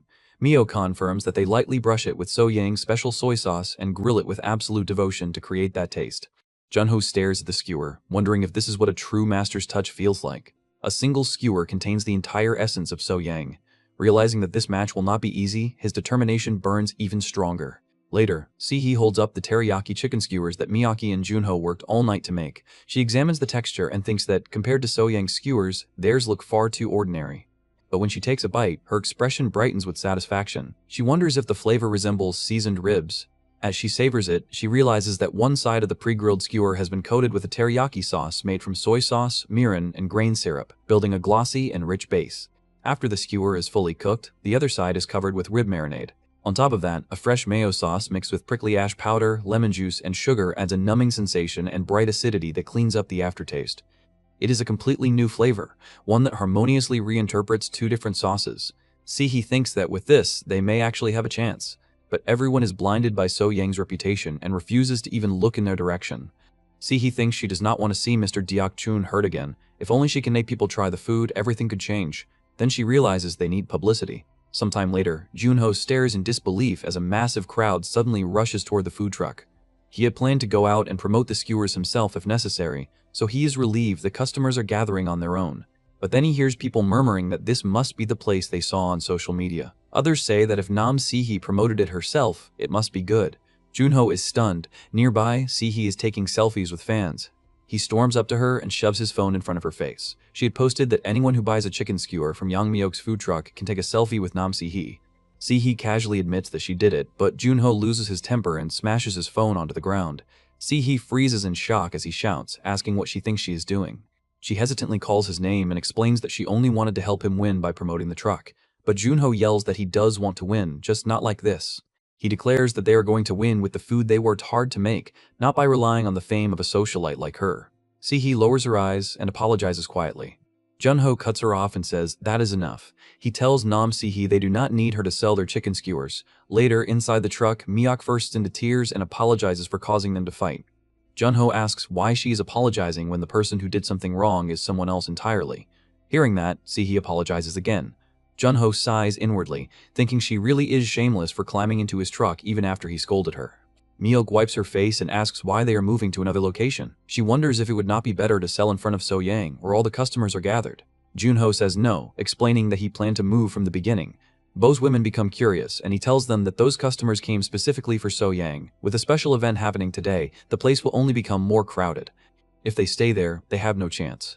Miyok admits that he is right. Jun-ho adds that their advantage is being a food truck. Since they can move, they simply need to find a place where their food will sell. The women clap excitedly, saying it is a great idea. They pull themselves together and decide to try again. Later, after setting up at a new spot, Se-hee anxiously says they are ready for business, but there is absolutely no one around. Not a single customer appears. Jun-ho only tells her to wait and watch. Then the school bell rings. A moment later, the ground starts trembling. The women shrink back in fear, wondering if an earthquake is happening. But soon, they see students charging toward the truck like starving beasts. The students shout for chicken skewers, shocking both women with the size of the crowd. Jun-ho nods to Miyok, and she loudly announces that young Miyok's food truck is open for business. The students erupt with excitement. As Miyuki notices Jun-ho frying the skewers, she asks if he is changing the menu. He confirms it, explaining that to capture students' taste buds, they need a stronger and more direct flavor. Then he tells Miyake that he is trusting her to make the sauce however she wants. Miyak's heart pounds. This is the moment she has been waiting for, the chance to show her own cooking. She strikes a confident pose and tells him to leap it to her. They begin working together. Jun-ho fries the chicken skewers while Miyake prepares the sauce she has imagined. At last, they combine everything into crispy fried chicken skewers coated in a rich, appetizing sauce. The students fall in love with the sight of the food instantly. Miyok hands the skewers over warmly and tells them to enjoy. Se-hee also joins in, helping deliver orders to the waiting customers. Jun-ho gives Miyok a thumbs up, and she returns the gesture with a smile. After several hours, they finally close the food truck. Jun-ho congratulates everyone for their hard work, and they return to So-yang to settle the results. But once they arrive, Se-hee cries out that they lost. Miyok tries to console her, while Jun-ho asks why she, of all people, is crying about it. Still, he admits that they lost so decisively that he cannot even feel bitter. He apologizes to Miyok for not being able to help more. Miyok warmly tells him not to say that. She says she learned a lot and had a wonderful time, then thanks Mr. Deok-chun. Objectively, So-yang's chicken skewers were so good that they felt like an unreachable wall. Miyok knows her grandmother hates losing. No, more than that, her grandmother is the face of So-yang, someone who must never lose. Miyok thinks she is nothing more than her grandmother's spare part. But Jun-ho suddenly says that, to him, it felt like love. Miyok does not understand what he means. Jun-ho explains that he felt affection and sincerity poured into every single skewer. It was the love of a grandmother who wanted to leave behind what was most precious to her, So-yang. Miyok asks if he truly believes that. Jun-ho holds out the skewers they made together and tells her that a chef speaks through their food. Miyoko is stunned by Jun-ho's words. He gently tells her to go and speak with her grandmother properly. After a moment, Miyok smiles. Then she grabs the two skewers and runs off, saying that she will be back soon. Se-hee and Jun-ho watch her leave and wish her luck, hoping her feelings will finally reach her grandmother. When Miyok presents the skewers she made, her grandmother accepts them, only to immediately raise her voice at her. Miyok bows again and again, unable to defend herself. Watching from a distance, Se-hee grows worried and wonders if things did not go well. Miyok lowers her head with a sad expression, believing that her true feelings failed to reach her grandmother after all. But then, to Miyok's surprise, her grandmother gently pats her on the head. She says that, even so, it might not be a bad idea to let Miyok show her own cooking once in a while. Then she tells Miyok that she did well. Those simple words break through Miyok's heart. Tears burst from her eyes as she calls out to her grandmother. A few days later, after everything in Jeonju has settled, the scene shifts to Jun-ho's house. He's bought an expensive cut of premium beef that happened to be on sale. His cat meows eagerly at the sight of it. As Jun-ho starts cooking, he notices that Se-hee has not been sending him annoying messages lately. He wonders if it is because of what happened in Jeonju, when he told her that he did not need her to sell his chicken skewers. While sprinkling a pinch of salt over the beef, he thinks that Se-hee was only trying to help Miyok and never had any bad intentions. Maybe he went too far. Then he catches himself and wonders why he is even thinking about that woman. He forces himself to focus on the present instead, imagining how amazing the premium-grade Hanwoo will taste. But just as he prepares to enjoy it, a violent gust of wind suddenly blasts down from above. His precious beef flies into the air, scattering everywhere. His cat, however, somehow manages to snatch one piece. Jun-ho looks up in disbelief and sees a helicopter hovering right above him. Se-hee appears with a serious expression and urgently shouts for him to get in, saying that she will explain everything later. Because she looks unusually grave, Jun-ho climbs aboard without thinking. But he soon realizes he has been tricked once again. Se-hee clings to him happily and asks whether he missed her. Later, at a park, Se-hee shyly asks Jun-ho to go on a date with her today. Jun-ho sighs and says he has become so used to her behavior that it no longer even feels surprising or sudden, which only makes him more annoyed. He adds that he is not curious at all, but tells her to explain the reason anyway. Se-hee holds up her ID card and reveals that today is her birthday. Jun-ho looks horrified by that information. He asks what she expects him to do now, and Se-hee clings to him like a child, begging him to play with her. With no better option, Jun-ho gives in and suggests they try a prize event. Se-hee declares that whoever gets the higher score can make the loser do whatever they want. Jun-ho immediately asks why he would ever agree to that. But after thinking it over, he realizes that if he goes home now, Se-hee will definitely follow him there like a yandere. In the end, he reluctantly agrees to one round. The chick running the stall explains that all Jun-ho has to do is lightly toss the sponge ball, but Jun-ho prepares with deadly seriousness. He focuses as if his life depends on it, because to him, his precious day off truly depends on this one throw. As the wheel spins and the number 9 appears, Jun-ho squeezes the ball tightly and silently asks his uncle to lend him strength. Meanwhile, the ghost of his uncle appears holding a baseball bat, shouting that Jun-ho is hopeless and that he is supposed to be helping him go on a date. Jun-ho pulls back and throws the ball with all his strength, shocking Se-hee. His poor uncle's ghost desperately tries to stop him, but it is useless. The ball lands on 9 points, and the chick congratulates him. Jun-ho thinks that score should be enough. His uncle's ghost, furious beyond words, curses at him and tells him to just drop dead. Se-hee, however, looks impressed and praises him, saying that he is so cool. Then it is her turn. Se-hee confidently kisses the ball before throwing it in the sloppiest way possible. Somehow it lands on 10 points. Jun-ho is completely shocked. Se-hee celebrates excitedly, thrilled that she won. Jun-ho finds the whole situation suspicious, but before he can investigate, Se-hee pulls him away from the stall. Behind them, the chick running the stall waves goodbye. It becomes clear that Se-hee bribed her in advance. Later, Se-hee studies Jun-ho and thinks to herself that the reason Mr. Deok-chun refuses to get closer even though he clearly likes her must be because he feels pressured by the fact that she is a billionaire. Proud of her conclusion, she says that this is why she prepared something special, a guide to going on a date like an ordinary commoner.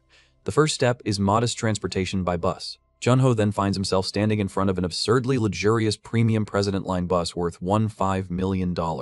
Next, Se-hee takes him on a modest shopping trip. Her idea of modest shopping is buying him clothes that cost around $20,000, casually saying they are perfect for wearing around the house. Jun-ho is baffled and asks how anyone could wear clothes worth tens of thousands of dollars so casually at home. After that, Se-hee enters the fitting room and calls out to him. In a playful voice, she asks whether he wants to come inside. Jun-ho snaps instantly and hurriedly shuts the curtain. But Se-hee suddenly opens it again, making him stumble backward while covering his eyes. She teases him, calling him a naughty boy for actually expecting something suspicious. Jun-ho, red with embarrassment, shouts that it is not funny. Next, Se-hee brings him to an arcade for what she calls a modest date. There, she notices Jun-ho's attention drifting toward the karaoke room. She almost chooses karaoke, but then remembers the disaster that happened last time. She quickly pulls his head away from it and suggests the claw machine instead. Se-hee then tries to win a prize from the claw machine, but her movements are clumsy. She fails once, then fails again, and keeps failing repeatedly. Jun-ho watches her struggle and tells her that she is doing it wrong. When she continues to fail, he sarcastically remarks that there are actually things she is not good at. Hearing that, Se-hee immediately becomes irritated. Se-hee angrily punches the claw machine frame and shouts that she can catch the prize. At that exact moment, Secretary Kim suddenly kicks through the glass, shattering the front of the machine and sending plushies flying everywhere. Jun-ho is completely speechless and asks if she has any idea how much that machine costs. But Secretary Kim calmly hands Se-hee one of the plushies and congratulates her for catching it. Se-hee proudly holds up the doll, excitedly exclaiming that she caught it. Jun-ho awkwardly wonders whether that can really be called catching it. Then Se-hee holds the plushie beside her face and asks which one is cuter. Jun-ho immediately moves to choose the plushie, saying the answer is obvious. But before he can finish, he sees Secretary Kim silently snapping another plushie's neck. Jun-ho instantly gives in and chooses Se-hee instead. Se-hee beams with happiness, delighted that he picked her. Later, as Se-hee keeps clinging to him without letting go, Jun-ho tells her that he will buy her dinner if she releases him. She loves that suggestion, but then adds that she wants to drink with the meal too. Soon after, they sit inside a small food stall. Se-hee remarks that today's date feels so ordinary. Jun-ho questions what part of anything they did could possibly be called ordinary. They clink their glasses together, but after taking a sip, Se-hee complains that the drink is too strong. Jun-ho tells her to eat it with some snacks. A plate of tofu with kimchi is placed before them. Se-hee picks up a piece with her chopsticks, adding some meat before tasting it. The flavor hits her immediately. It is sweet, sour, and spicy all at once. The savory pork and kimchi, stir-fried in oil, blend perfectly together, while the soft tofu balances everything with its mild taste. As they eat, Jun-ho asks if it is really fine for her to spend her birthday with him. Se-hee takes his hand and says that because it is a special day, she wanted to spend it with him. More importantly, she says she wanted to hear his answer on that special day. Then she slips the bottle cap ring onto his finger. Jun-ho looks at it curiously and asks what she is doing. With a warm smile, Se-hee asks if he will marry her. The moment he hears her proposal, Jun-ho silently pours himself a full glass of alcohol and drinks it in one go. Se-hee is stunned when he suddenly agrees, saying that they should do it and get married. Se-hee freezes, unable to believe that he finally accepted. Jun-ho pours himself another drink and says that before anything else, he needs to hear her answer first. Then, he tells her to throw everything away. Se-hee looks confused, and Jun-ho explains that he is asking her to leave Se-hee behind and live only as Se-hee. She freezes at his impossible request. She tells him that he does not need to feel burdened, because she can make him even happier with her own money. She says he only needs to trust her. But Jun-ho tells her that if she remains the successor of Se-hee, he cannot trust her. He says he will never know whether she is trying to take everything from him with money like chairwoman Yoon-hee-young, or whether she is simply playing with him for entertainment. Hearing that, Se-hee thinks that she can abandon everything. Mr. Deok-chun is the only person who looks at the real Se-hee instead of her money. But then doubt grips her. She wonders what she can do for him without being a shaebol. Without money, she cannot offer him much. All she would have left is her love. Seeing her hesitate, Jun-ho tells her that since she understands now, she should wake up and return to where she belongs. But Se-hee quietly says that she loves him. She asks whether loving him is not enough. Jun-ho answers coldly that he has never loved Se-hee. Those words shatter her. She grabs her glass and drinks as her thoughts spiral out of control. Jun-ho starts to leave, but Se-hee shouts after him, calling him a liar. She says he fed her, washed her, and took care of her. He held her hand whenever he wanted, and he even said with his own mouth that she was precious to him. Jun-ho only sighs and says he does not know what she is talking about again. He adds that if he made her misunderstand, then he is sorry. To avoid any more confusion, he says they should stop running into each other. On her birthday, Se-hee is left heartbroken. Through her tears, she asks why he was so kind to her if he was going to reject her like this. Seeing her cry, Jun-ho tries to explain, but Se-hee cuts him off. She shouts that he is a jerk and tells him never to show his face to her again. At that moment, a suspicious van suddenly speeds toward them. The people inside try to kidnap Se-hee.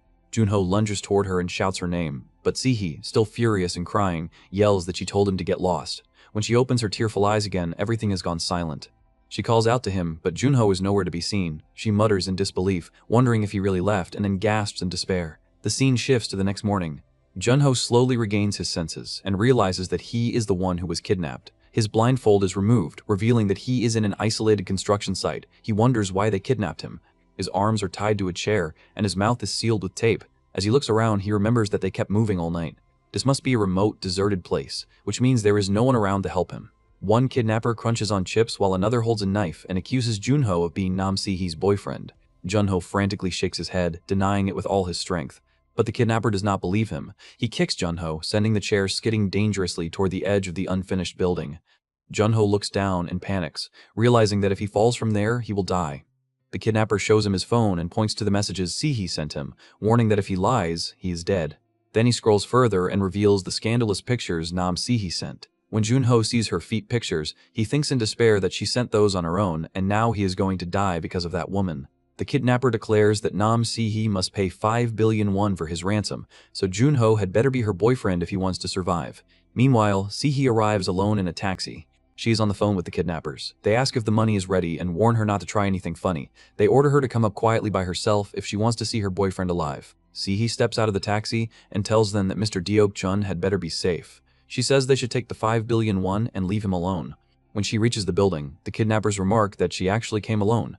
They hold out their hands and say that, as promised, if she hands over the 5 billion, they will spare her boyfriend's life. Meanwhile, Jun-ho never thought he would feel so relieved to see that woman. After the terrible argument they had, he did not believe she would actually come. Se-hee looks at him sadly and apologizes. She says she only ever brings misfortune to Mr. Deok-chun. In the end, solving things with money is all she can do. She assumes he must be disappointed in her again. Jun-ho shakes his head desperately, trying to tell her that she did well and that she is amazing. But Se-hee lowers her eyes and says she knows someone like him would have saved himself through his own strength instead of relying on this pathetic money. Jun-ho keeps shaking his head, desperately trying to tell her that she has misunderstood everything. Then, Se-hee suddenly throws the money into the air. The kidnappers shout in panic, asking what she is doing with their cash. As the bills scatter everywhere, the kidnappers rush to catch the falling money. Se-hee calls out to Deok-chun and declares that she is going to save him with her own strength now. She lunges toward him. Jun-ho desperately tries to warn her that there is nothing behind him to support them, but Se-hee jumps anyway. The two of them fall together from the multi-story building, and as they plunge downward, Se-hee declares that she loves him. But, as you would expect, that is the last thing he wants to hear right now.